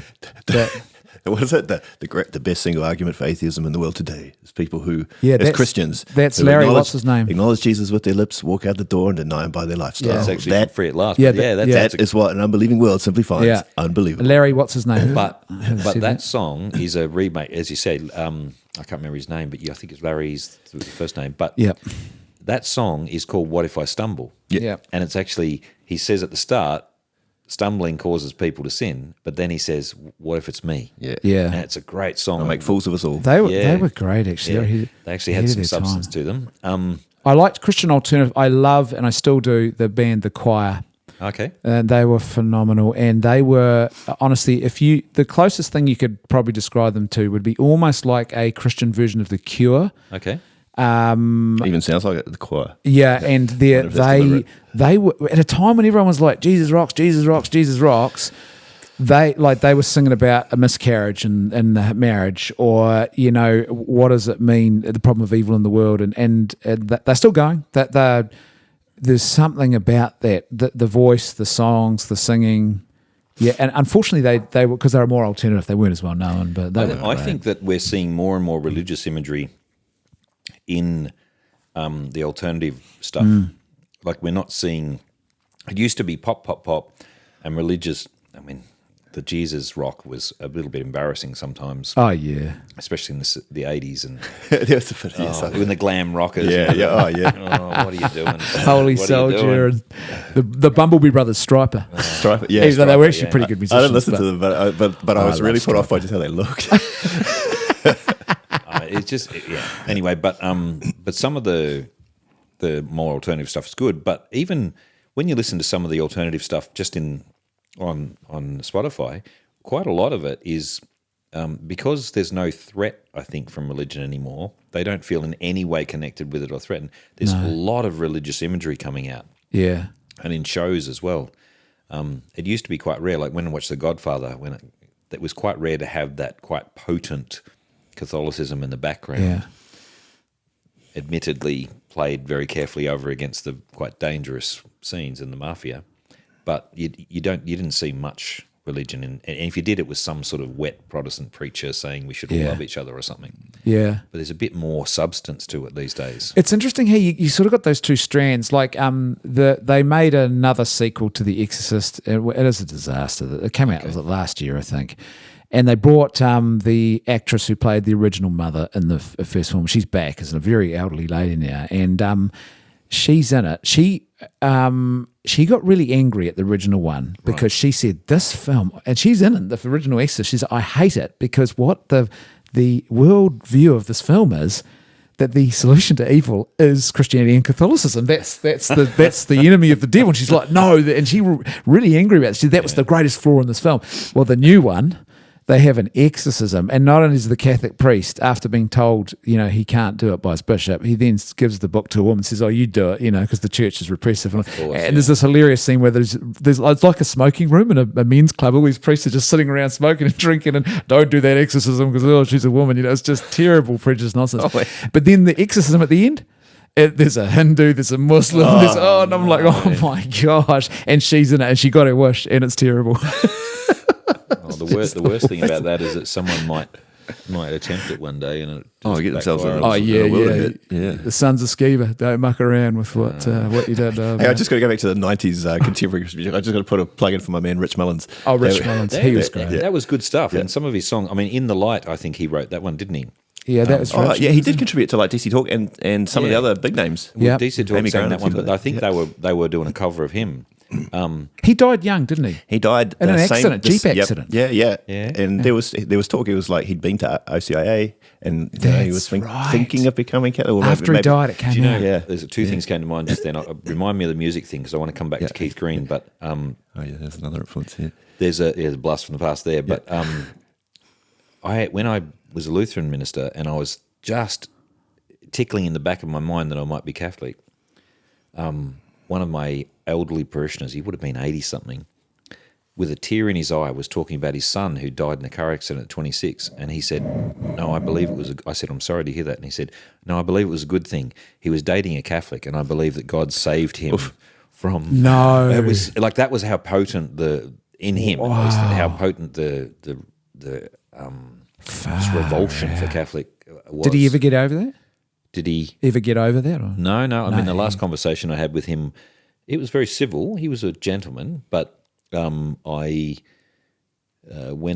announced to the parish that I was resigning and seeking entry into the Catholic Church, there were some limitations on it because, they asked me some hard questions and I gave them the best answers I could, but the limitations I placed on myself were, I have a relationship with these people because they called me as their Lutheran minister. And I said, it might be wrong for me to use that privileged relationship to try and manipulate them away from that. Yeah. Also, there's a grave danger there that you have to be, if you're going to abandon one faith, you have to be ready and capable of taking up the faith rather than just losing the Lutheran one. Yeah. And there's some of my brother pastors haven't got that step. They've just lost the Lutheran faith and just completely lost everything, and they haven't been ready or able to take the step. So I said, my solution was that I said to them, if they ever approached an argument for the Catholic Church directly, rather than just what my problem with questions for Lutherans were, I said, in 1 year's time, if you have these questions, I will answer them.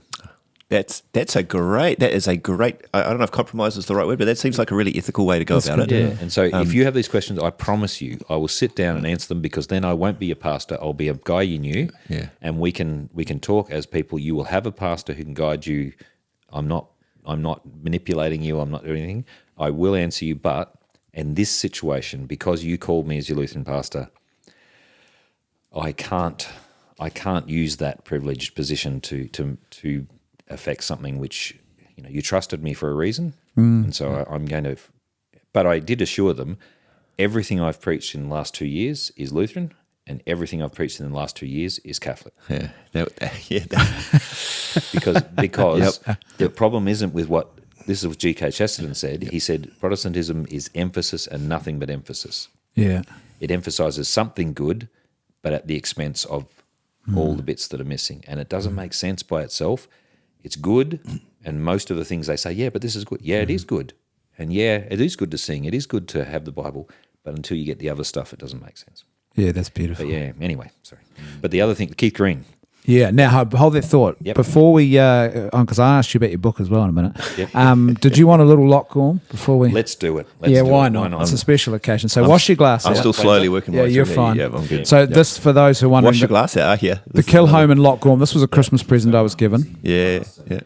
And this is a peat and sherry combination. They're phenomenal, Kilholm. And it's they do an annual release each year. It's slightly different, and it's called the Lock Gorm. So obviously after the lake. So that's what we're having. Anyway, Keith Green. I just loved him because he was introduced to me by a Lutheran, actually. I was a Brethren at the time, and they said, "You'll like this guy." And I went, "Why would I like him?" Because he's just a straight shooter about the Bible, right? And have you ever heard him? So he was alternative in the late. I think it was late 70s, but certainly 80s. Yeah, 70s, yeah. And he was a hard hitter. Like, he was just straight up and down. Stop talking about this stuff. This is actually about what you do. And a phenomenal musician. Yeah. I've got a couple of his vinyls in my collection. Yeah. And Bob Dylan plays harmonica on one of his tracks. Oh, really? There you go. Yeah, he was quality. I was thinking about it as Create a Clean Heart in Me, oh Lord. That's him, yeah. That's really stuck in my mind. Lord, You're Beautiful was another one. And he had one of my favourites, because of biblical stuff, So You Want to Go Back to Egypt. I've got that album. It's a great album. I'm not familiar with that. It's just a great track. He's talking So you want to go back to Egypt where all this good stuff is? Well, and it's a commentary on modern America, well, modern Western society, how when we've become Christians, suddenly it gets hard. Oh, I kind of want to go back to the soft version because it's easier. Yeah. But if someone's looking for one album, the Gold Collection's got all of his best stuff on it. But his Sheep and the Goats song is just confronting. It's just because he's singing it as if he's a participant in the line walking up to the final judgment. And it's I think we don't think about that enough. Oh no, and he was amazing because he had that convert zeal. Yeah, but he was a phenomenal musician. Like as far as piano playing, even like they put him alongside Billy Joel. That's the kind of guy he was, And you're right. Like it's a shame about his anti-Catholicism. Yeah. That was one of his hallmarks. But Yep. But it was sort of in the air at the time, wasn't it? But he was. I mean, there was a little bit of anti-institutionalism in his thing, which. I mean, I was raised a Brethren, which is anti-institutional, and you don't get anything more institutional than the Catholic Church. Yeah. So when I first became a Lutheran, all of my Brethren relatives were desperately trying to talk me out of it because it was a bit too Catholic. And then I became a Catholic, and they're like, "Oh my goodness, he's gone." We knew it, gateway drug. You recommend that path to anyone else? Or? Well, I'm confusing them now because I teach Scripture in the Catholic Church. Doesn't compute. It's funny actually. I've noticed, because if we're reminiscing a bit, and each of us is sort of old enough to have lived through, some interesting changes and interesting technological changes and other things. Yeah. Quite a lot has happened over, say, the last 30 years. Wow. In our adulthoods. Yeah. I've noticed it in apologetics, right? So when I first got into trying to explain Catholicism to non-Catholics, there were more of the non-Catholics that were aggressively unfriendly than today. Like people are mostly nicer. Internet sort of exposes the worst of things, but I think, but it was also easier to like slam dunk on the fundamentalist kind of thing because they were just so badly wrong, and it was they weren't even close. Whereas I've seen the level of sophistication of things improve over the years. Evangelicals, you mean? Definitely. Yeah. And like the whole level of discourse has risen and risen and risen. This is my thing. Till now, it's basically at the level that it was in like the 1930s and 1940s, where you've got the sort of classic English converts doing their thing. I've spoken at conferences because I regularly get asked to speak at an evangelical apologetics ministry here in New Zealand, and they bring over some big guys and girls too, actually from the States, and in that space. And what's interesting is we'll often be in Q&As, or I'm quite comfortable in that space, but someone will ask some really toxic anti-Catholic question, and it will be the evangelical guest speaker who will correct and say, no, that's not, you've actually got your history wrong, you've got that wrong. It's very interesting. But the problem that I have with the way, and I've got to be careful, apologetics is absolutely essential, but it needs to be understood in the proper what it's for. Yeah, there's two functions that I can think of, and the apologist is going to correct me here. But two functions. Get ready to come on. Two functions I can think of. Firstly, what it isn't is evangelization, and it's often like in Sydney when there were lots of gung ho people about 20 years ago. They said let's evangelize. So what they did is put on apologetics conferences and all talk to their own crowd, and but apologetics. Removes barriers for people who are already leaning towards the church or interested, and it removes the barriers. It explains the roadblocks that might have been there. 100%. I'm like with you fully. I think of apologetics as your friendly neighborhood bulldozer, just taking out some of the barriers so that make straight the way of the Lord. But also in public discourse, when someone defames the church in such a way that might prevent people from seeking the truth. There is a role for it to put, like Justin Martyr, to put to the emperor and say, well, hang on. Here's some arguments. It's still roadblock clearing, I reckon, in a way. So, it is a variant of that. So but you're preventing it on a more higher scale. But the problem I have is when I see it becoming almost like Christian empiricism. Yes. So here's our set of facts, and if I display the set of facts to you, then you should convert, sort of thing. It's like, that's not how the human person is. There's a great big book by Avery Dulles called "The Splendor of Things Hoped For," which is about faith. And he just says, let's talk about faith.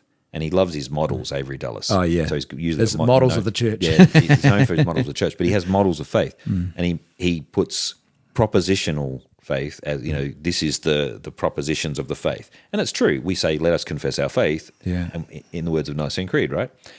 And then you have, there's 7 of them. I can't remember them all, but there's obediential, fiducial, which is based on pure just I have to believe, which is Luther's. And obediential is Calvinism. Yeah. The affective, so it's my emotions, which is very modern idea. Yeah. I feel this way about God. I feel right about Yeah. it. Right? Yeah. Praxis, which is about, it's not actually about what you believe, it's how you love people. And it goes all the way down the list. And at the end of it was personalism, which is a personal relationship with Jesus, except he expressed it through John Paul II's personalism, which is that it's a whole experience, which of course sums up all of the others into one. Yeah. It's a really interesting way, but when people talk about the faith as if I get my propositions right, you go, well, yes, but only because they are the boundaries of a healthy relationship with God. Yeah. And we don't break those boundaries because it's like me saying, oh, my wife's actually, I don't know, something else that she is. Then I can't have a real relationship with her because I've got to actually be true about what she is. Yeah. But me having all the facts about her right doesn't give me a relationship with her. No, and that's not what love is, right? And it's not the flourishing, it's not the sustaining of it. And and I think too, the danger is you can strip away almost that sacred, transcendent, mystical wonder that should be there. The cross is foolishness. Yeah. You can't make it not foolishness to a culture of death. And the relationship model is, sorry, I'll shut up in a second. No, this is good. Relationship model is fantastic because it's like loving your wife. Every day you learn something new, so it's not like you just give up. You learn something new, but you'll never get to the end of that lesson. No. It's the wonder part is, oh, wow, I've learned something new. Yeah. Or, oh, I learned something new. Or you relearn something. Yes. You're like, I see her in a new light, or I see again what I once saw. But it's only knowing them that well that allows you the relationship, so that now I can walk down a supermarket aisle and actually hear her voice telling me which thing to get because I've heard it so many times. No, I mean that's the beautiful virtuous circle. I've thought about this a bit of loving and knowing. Yes. Intellect and will and choosing and everything. But like your wife, you love her, and that makes you want to know her better. You get to know her better. Wow, there's more here to love, and it just rolls around like that. And it's beautiful. It's like that with the faith, to use another. There's having faith, and there's the content. It is like that. The content is a pathway to knowing and loving God better. Agreed. And that's where it's. That's where it's powerful, and where it's human, where it fits into our humanness. Someone drops like a one-liner on you. I remember one of the Dominicans actually said, "Yeah, it really blew my mind when I realized that God was pure act," and I went, That night I'm lying in bed going. Yeah. No, I need to know more. I need to see the philosophy behind it. Yeah. What do you mean he's pure act? That means he's not ever just sitting anywhere. He is literally an act, which is love. Yeah. It's profound. And it's funny how it's the simplest things too. Like, we get so caught up in, I need a scientific apologetic for God's existence. And and where it became really apparent to me, when actual fact no, was when my kids were younger, and they said, "Well, yeah, Dad, but who made God?" And the sort of the really well prepared apologist is probably tempted to go into some deep sort of exploration of beginnings and all the rest of it. It was simply enough to say, and this is really for me, it's become so profound as well, is but kids, if your God needs to be made by someone or something, then that's God. It's not a God, and certainly not worthy of your worship. And they're like, oh yeah, that was it. Which is a very, very accessible way of using the unmoved mover. That's exactly it. Yeah. But I don't need to go through that but with you. It's also listening, though. You've done what apologists are supposed to do, which is listen and answer the actual question in front of us, and not what we think the question ought to be. Yeah. And it was in media, when I did media training with people, answer the question you wanted to be asked, not the one you were asked. That's the media training difference. Well, in Australia, our journalists are so antagonistic and gotcha. I don't know what the word for it is, but they hunt you down. Politicians come out with one line. And they just say it over and over and over and over and again, and that's the one they have to put on the news. But it's the only way they get what they want on the news. That's where long form conversations, kind of like what we're doing, but like of really substantial matters, is good, and the sort of emergence of that is wonderful, I think, for civic discourse. I agree, because you're not taking little snippets. And I mean, we saw it in the US, like with the election and the lead up to that of mainstream media kind of going, look at this ridiculous thing, a particular politician said.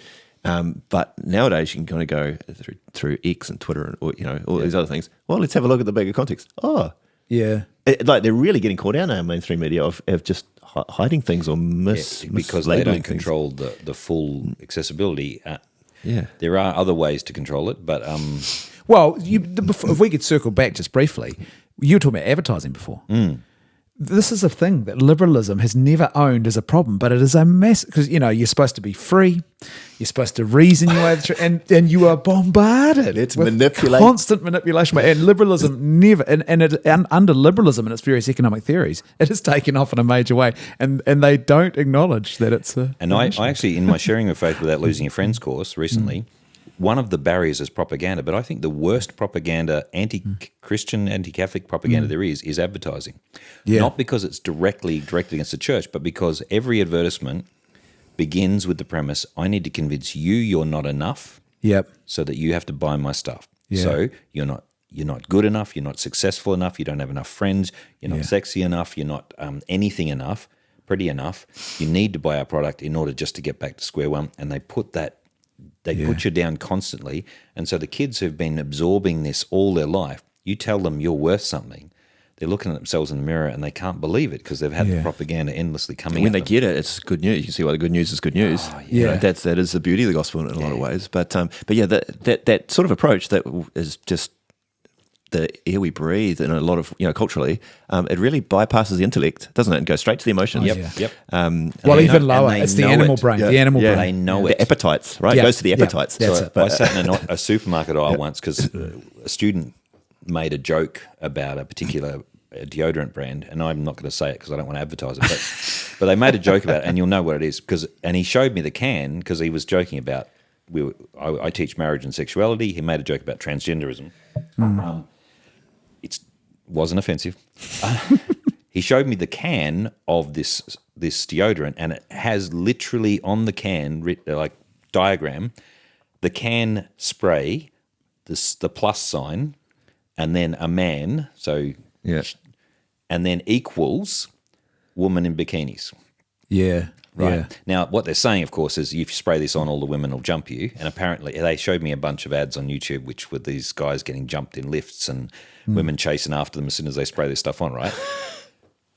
But I'm looking at it going, if you actually take that as math, that means if I spray this on, I become a woman in a bikini, which is the transgender joke, right? So, the opposite of what they're going for. But I just as a kind of a social experiment, and because I'm a weirdo, I stood in the aisle of the perfumes and everything, and the deodorants, and at the men's side, just to be clear on the camera, and watched a whole bunch of guys. Every man under 40 went past and went, glanced at least at this brand and kept walking, and almost all of them came back, picked up that, and boy, it works. The advertising works. We know it's rubbish. We know it's a lie. It works. Do you know this is why? And it's going back to something that really is one of the great challenges for Masculinity Day, the problem of pornography. When I hear people saying to me, "Oh no, it doesn't have any effect on people," I'm like, look, we have an entire industry called advertising and marketing because we know that with just 30 seconds of the right images, we can convince you to change your behavior. You buy a product, you'll vote for a candidate, you'll change your view on an issue. And you tell me that someone consuming, say, 2 hours a night of pornography is not having their sexual vision altered? I'm sorry. It's even delusional. the smallest amount, we know the effect. I'm, for various reasons, because of my masculinity studies, have raised mostly counselling questions. I'm now studying a Master of Psych and Counselling. And the research I've been reading on this through friends, and we had a conference in Sydney with the St. Raphael's Network, which is a network of Catholic counsellors and psychs supporting each other. They had a conference on pornography and how we respond as Catholics with God's mercy and grace, but also practical assistance to people wanting to be delivered from this. All the research is very clear. The neuron pathways that we burn when we are engaging in that every time change things. And it's the same with if you go to drink for certain reasons, it burns that the habitual pathways we form. It's the old wisdom of vices and virtues, right? But we can track it actually in your brain, and you can track how arousal works. And this is the thing: all pornography is actually a trans experience, because you're having an out of body experience of sex. It's not you that is stimulating it. It's someone else's body, someone else's experience that's stimulating, and whatever's happening in your body, that's not what's going on in terms of the mental process. Your neurons are firing to somebody else's experience, which means even at a conceptual level, it's an unattainable reality. Yeah. And it's no surprise at all to me that people are deeply unsatisfied with their own experience in real life, and they're more and more looking for some sort of other experience. Yeah. Anyway, sorry, that was a bit of a downer. Yeah, it is a downer. Well, it is the great, but again, what you see, I think, with pornography is what we were talking about. There's the corporatization of sexuality. It's profit driven, and now what's interesting is it's starting to come around. I mean, it was always disastrous for the women and actors involved. Like if you're in pornography, and men, they have outside of select small groups, they have some of the highest rates of HIV and sexually transmitted infections, for example, and suicides. Yeah, it's insane. But now, like OnlyFans, what's going to happen is this very brief period of OnlyFans and all the rest of it. What we are about to move into is artificial AI created pornography. There will be no models. So the very women who allow themselves to be exploited to make the money, they won't even, not that there's anything good about it, there'll be no money for them. And it will be a total fraudulent, disembodied, anti-human thing. I went to a gaming convention 5-6 years ago now. Yeah, I'm that guy. Anyway, took my son. So that's my excuse. I took my son. I took my boy with me. Yeah. And I put on one of the very sort of early stage VR headsets. Yeah. And they had a very limited experience, but they had a human person walk past. It was a lady, fully dressed and everything, but she walked past. And it was so real that I immediately thought, this is trouble. Yeah, interesting. And the very first game they made with it, which they displayed at the same conference, was called Zombie Alley. Don't look it up. Basically, you have a chainsaw, zombies are running at you, and this is all in VR quality. Yeah. Now, lots of research been done on it. Doesn't cause violence, but it desensitizes you to human empathy. Yeah. So they did a research project where a bunch of kids, 14-year-old, 15-year-old kids, were shown just racing car games. That's another story of desensitization. And then the other one was a violent kind of shoot 'em up, sort of see blood splatter kind of game. And then they said, we're now going to do a survey with you. But the woman coming into the room to do the survey fakes and acts it, like falls over and her pencils and stuff fall over the floor and everything, right? And they tracked how they reacted. The guys who'd played just a car game, 8 out of 10 of them reacted in some way, jumped up to help or said, are you okay or something. And in the ones who'd had the violent game, 8 out of 10 of them just sat there, not even no reaction, it's just an observation. So the desensitization is a massive part of that. Yeah, interesting. But yeah, anyway, sorry, we're getting off track. Well, your book, you got a book. Yeah, I do. We should talk. We've been talking so long. I don't even know how long we've been talking, but it's been great. But you got a book, Redeeming Masculinity, which is about some of the stuff we've been talking about. And it is. Peter, what's it? I mean, you're a published author now. That's that's great. Achievement. Yep, nice it one. Is, yeah, nice one. How hard was it to write? Really hard, because it's actually the substance of it comes from a PhD. Yeah, which took a long time to write. Part of it was because we had a son who nearly died for a couple of years, and I took a couple of years off. And part of it's because my dad died right when I was writing the fatherhood chapter. Oof. Wow! And I had to just put it down for 6 months and just go, I just can't do it. Did that bring you back better for that topic? Oh yeah, for sure. Yeah.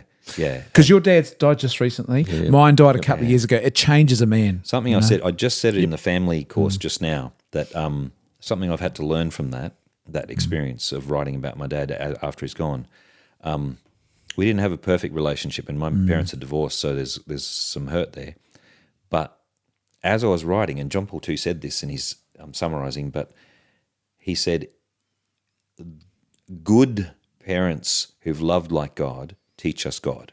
Yeah. But even the pain teaches us God, because it teaches us the gap that's there to be filled. Yeah. And so when we have the pain there, the ache of the absence of father or the absence of mother, it's a prophecy.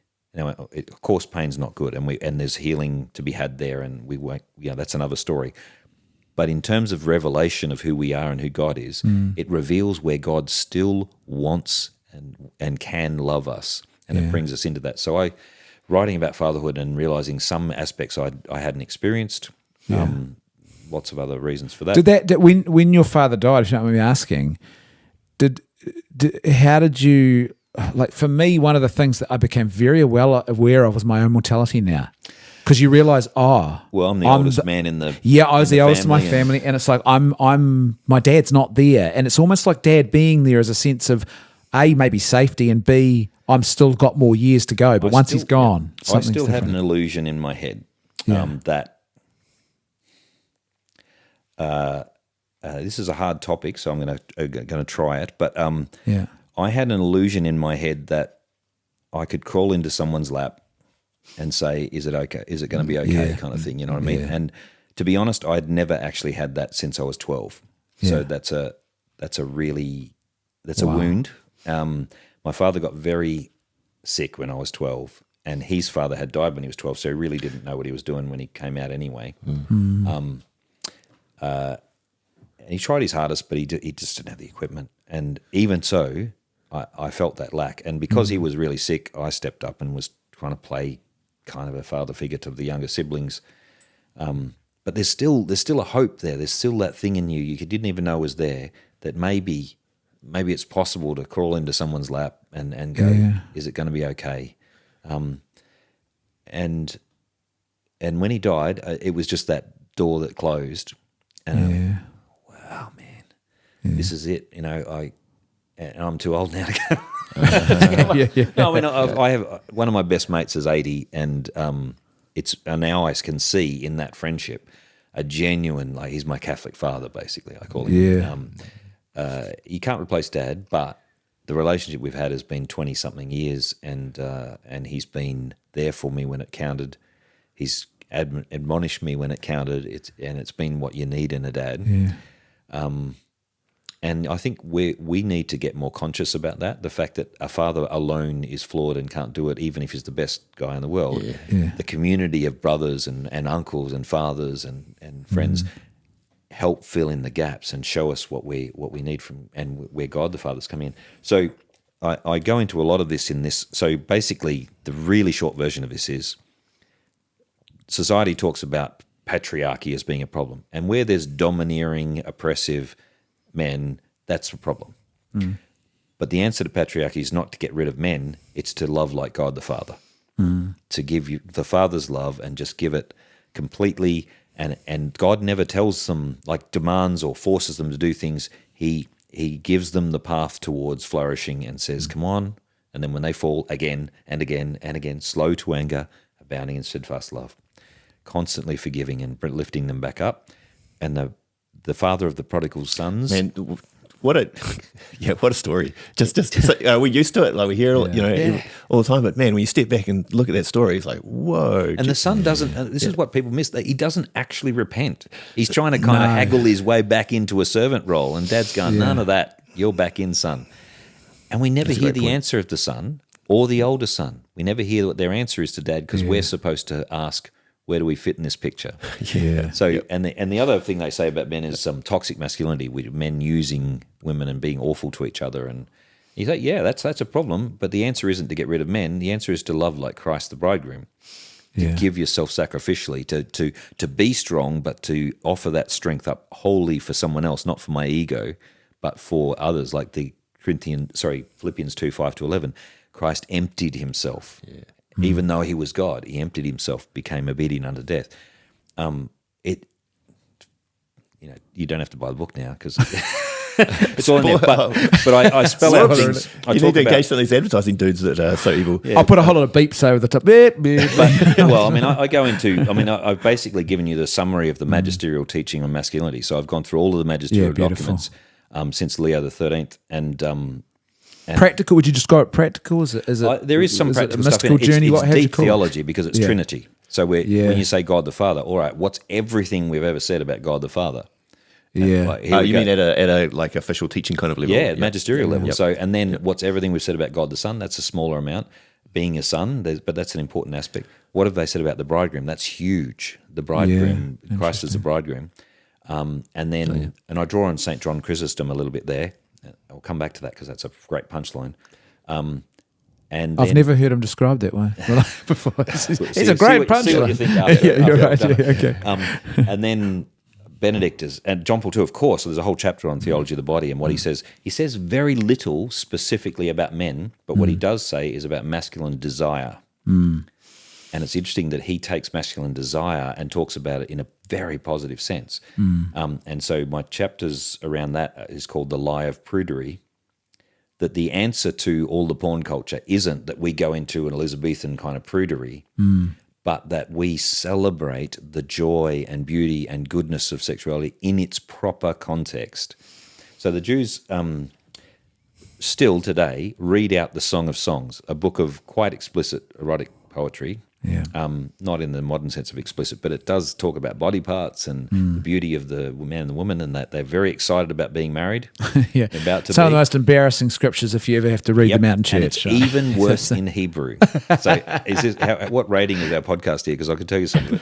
But it's even worse in Hebrew. Like, can I? The sealed section of the Bible, mate. Yeah, it's for adults. Is it fair it's game? not for children. I definitely tick not suitable for children. So there's one. This is an example. There's one passage where it's going up and like the man describes the woman's body just part by part by part, and then she gets to the man's body and is describing him part by part, and she gets to his chest is something, and then she goes, and in English it says his torso is like ivory, but in Hebrew it's his loins are like an elephant's tusk. Right? Oh, man.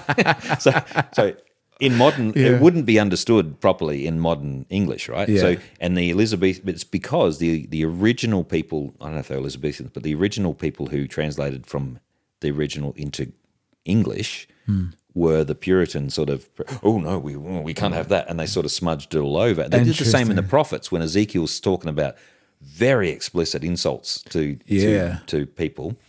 I'm not going to repeat that one because it's actually offensive, but he's very offensive, and they've kind of washed it over. So, but the Jews read the whole of the Song of Songs aloud in the context of family, kids and all, in Hebrew. So, not I was going to ask you, how does the rabbinic tradition handle it then? In Hebrew, on the night before the Passover, and the Sephardic Jewish tradition read it in Hebrew every Friday night before the Sabbath because it's about the spousal anticipation. I was going to say God's why. coming, right? Okay. Good. So they're relating directly the desire and the spousal anticipation. This is before John Paul II. He's just picking the up. spousal mystery is there. Mystery is there, and it's pointing to the way God loves us and the way we anticipate God's love coming to us. And you know what? The secular research on Jewish families who are engaged in this tradition is the kids are much less likely to be fooled by the lie of someone trying to sleaze them off to do something with them, or pornography, because they're looking at it going, I know what the real deal looks like in its proper context. This is icky. It doesn't compare well. The reason why these things can entice us away is that we're not getting it, the positive and beautiful vision, because I don't know about you guys, but my father, God bless him, my sex ed talk was literally just anyway, if you've got any questions, just ask me. And he walked away as fast as I've ever seen him walk. We found out most of the stuff from the public school, rat bags later on. So when the enticement comes up, you're a sucker for it because you don't know what's going on. You haven't seen the real thing. I don't know how that works in our modern culture because I don't think reading a Song of Songs is going to quite cut it as a raw sign of change. But certainly being joyful and open about the fact that married love is a wonderful and beautiful thing, and it's in its proper context. It is in its full joy, rather than it being this secret thing that no one knows about, and then suddenly as if they've come across some sort of secret trove or something. It's interesting. We actually helped a young couple. They're here now, married with a couple of kids, but we did the marriage prep for them. Right. And it was interesting. You go through some of the fundamentals first. What they really wanted to know was some of the very specific questions about sexual love. Yeah. What does this practically look like? And they understood obviously things are about to change, and they're moving from one type of chastity to a new type of chastity. Yep. But what does this look like? And no one would give them straight answers. They said, and they were really grateful when we began that conversation. There's a great book. Simca Fisher's written a book called The Sinner's Guide to NFP. Oh yeah. And it's very very organic. So don't read it unless you're married. But it's very organic and very much, have jokes about how the husband actually asks the wife about whether it's whether we're at the right stage, and there's a chapter which I particularly go back to a lot, and it's the examination of conscience chapter. Did I do this? Did I ask that? Did I was I insensitive to this? And it's quite organic, but it's also quite practical and joyful, but at the same time draws you into a fuller appreciation of it. Because some of the problem is that there are many good things in NFP, but when it's sold as, light and hope and everything's wonderful and everyone's doing great, and the poor kids are struggling at the start, of course they are. Yeah. They go, oh, is it me? Am I the problem?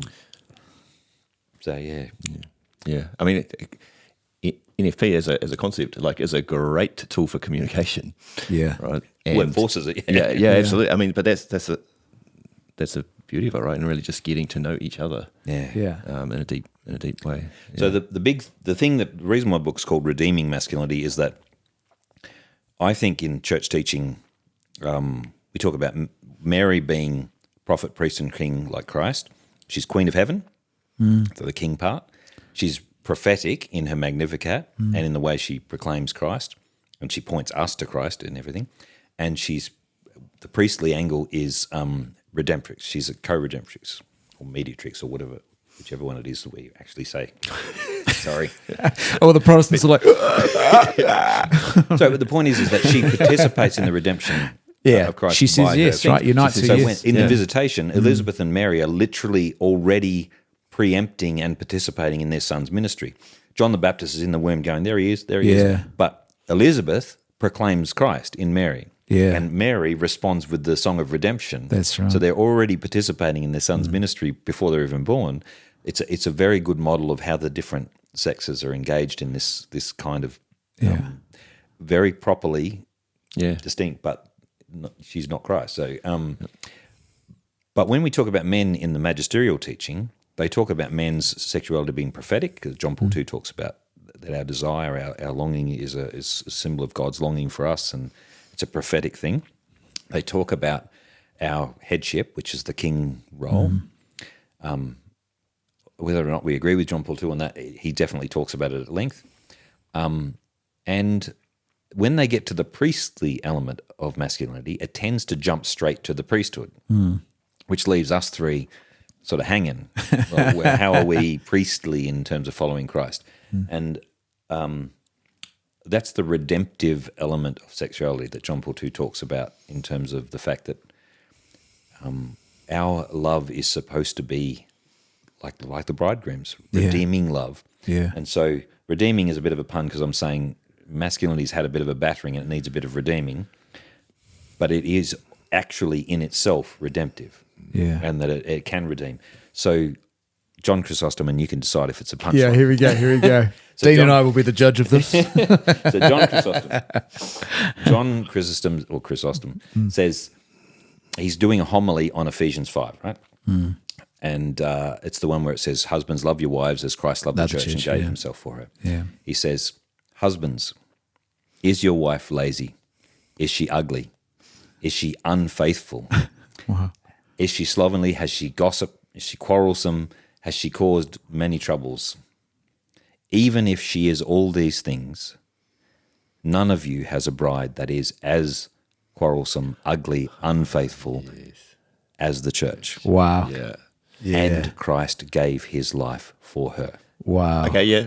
We'll That's rate good. that reasonably highly, That's I think. good, Yeah. He stuck the landing well. Yeah, he's stuck to that. Is that in your book? I hope that's in your book. I don't quite say it that way, but it's in there. And Wow. well, the big punchline in the book is one you might have heard the other night, which is John Paul II's. I've translated it slightly differently the way he said it, but he says, I'll give you my translation after his. I think this is it, really. He says, the good that the one who loves creates with his love in the beloved is like a test of that same love and its measure. Oh, yeah. Yeah, Man. good. That's a call. You know, that is. Yeah. And basically, Because it's the opposite of consumerism. Yeah, What good will you give to me? Yeah. It's how will I bring out? so when I say it, basically the measure of love and its purpose and its end is the good, the flourishing in the other person. Which is the classic definition of love, right? To will the good of the other. Yeah. And that's a bit more embodied, though. Yeah. I love embodied is exactly the right word, the body, yeah. Yeah. Yep. So, and it's basically, okay, so if you say you love, let's leave the emotions out. That's a good driver. It's a good thing if it works, but it's not actually what love is. It's an act of the will. Love, and it's not what I get out of it or how I feel about it or what she's given me. It's you. It's an active participation. Yeah, but it's also the measurement is, did it actually do the good in you?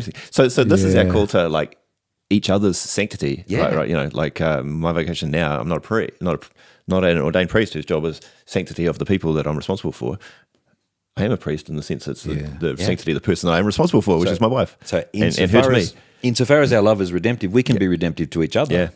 Yeah. So if you, and because the next line in Ephesians is purifying her and raising her to be the bride, right? So if your love for me calls me out on something or encourages me to love like Christ, that's a redemptive element of it. Can I say, even as you're talking, I'm thinking, this is really quite profound in the sense that we know females, generally speaking, are very high in agreeableness traits. So the potential for a Introduce you to male, my wife one day. apart from the Sorry, Slavic Eastern Bloc countries, but there are exceptions, obviously. But that means potentially that if you're not fulfilling that role, or you're even actively leading your spouse astray, as a male, you're more likely to get an agreement and a yes to that. You know what I mean? Like the potential for you or that responsibility you carry is really quite profound. Yeah. Yeah, because you're saying like there's a disproportionate influence there, perhaps. Yes, because blokes will tend to go, nah, not interested. You know, whereas women will go, they will to keep the peace, they will go along. And if you're not leading them deeper into that authentic sanctity, that's where. And the flip side of that, though, is if you try and force someone to do something, you haven't made them flourish, because flourishing only happens when you've actually got the freedom to do it. Fully human, and you right? choose it yourself. Yeah, exactly. Fully human. Yeah. That's wow, Peter. What can I say? How do we get the book if we want to buy it? I hesitate to say it's on Amazon, but it is. Yeah. Why do you hesitate, by the way? Because they charge like a wounded bull. Oh, yeah. So, of course. The publisher is Whip and Stock. Pickwick is the academic branch of them, but Whip and Stock, WIPF and Stock, just normal stock, publish it. You can get it directly from them, but that comes from America. If it's ordered via them, they do have a printer in Melbourne who they send it from, so it's reasonably priced. It's not a killer. Yeah. I have bought some copies to Hearts with me because as an author I can get them slight discount, and I'm deliberately selling them under Amazon's price, but Amazon price is in the 70 range. Oh, man. But here at Hearts I've been selling them for 40. Yeah. I had hoped it to be lower, but modern books. And I'm not interested. That's not a profit for me when I take into account costs. Yeah. I'm more interested in it being useful. Yeah, if it is useful. Is the ebook? Yes, there's a Kindle version of it out there, and it's it is $10. Oh wow, yeah, US. Because Kindles now have climbed up in price as well. Yeah. And I didn't say this on that's a good deal. But if the computer VPN thinks you're in America, the Kindle prices are sometimes different. They are. Thank you to the great and mighty VPN for that. I guess we should. It's been a long conversation, and I didn't envisage it going this long, but because really? Knowing us, well, no, I should say this. High on the agreeableness traits, like we all are. I envisaged we could go this long, but I thought, poor old Peter. He's his tail end of Hearts of Flame, this 10-day event. I don't want to push him too hard, but no, it's you have been very agreeable, Peter, and very charitable and actually sticking with us. It's been great. Actually, enjoyed every minute of it. It's been awesome. So. Yeah. Thank you, Peter. Yeah. It's good fun to talk to you guys. I always look forward to this bit when we get together. Oh, yeah. Well, it'd be great if we could get over to Aussie at some point. You'd be very welcome. Gear and come to your patch. And, I mean, what do we say? By the way, what did you think of the Loch Gorm? Don't mind it at all. It's got an edge that it's there. Yeah. It's got a little harder edge on it, there's a sharper edge on it, but there's a bit more... there's a bit of depth to it. Full body, a bit more body. So I think the softer, smoother one doesn't quite have the punch of this one. Better for beginners, would you say? Yes, Brooklet, but also good for if you're only having one for the night. It's just a nice. If you want to try a peated, they do a peated as well, the Port Charlotte, and it's something else. Port Charlotte. I actually tried to get it, but it was 200 in the It's the crazy airport. how much that's gone up. It's obscene. Yeah. It's funny. Look, the Loch Gorm is phenomenal. It is probably on every professional metric, it is a superior dram, I think. But I tell you what, I'm sitting here and thinking, actually, I quite like the Brookladdy tonight better. Brookladdy, you can get for around the 100 mark a quality of whiskey that if you bought the same quality from Japan, you'd be paying $350. You bought the same quality from Tassie, you'd be paying at least $270. Anywhere else in the world, you'd be paying a lot. The Scotch stuff is just so far ahead in terms of quality for bang for buck. Yeah. Just if you got, if you've got 100 burn in your pocket, that'll sort you out for a while. Yeah. Well, on that note, folks, I suppose we should say goodbye. Don't forget to, we did mention this last episode, didn't we, Dean, that if you want to, you can sponsor a dram, and we will even pronounce your name out loud on the show if you want to give us the honour of allowing us to drink something that you have sponsored. How we pronounce it after the whiskey is another moderation. And Mother, if you're watching, I could stand up and walk the line quite happily. So just you can't let it impair the will. That's the key, isn't it? That's the key. Cheers, gentlemen. Thanks for an excellent conversation. Yeah, it was great. Thank you, Peter. A pleasure. You're a scholar, a gentleman, and a great example of authentic masculinity in the Christian tradition. So, hopefully one day we get there. Yeah, beautiful. Cheers.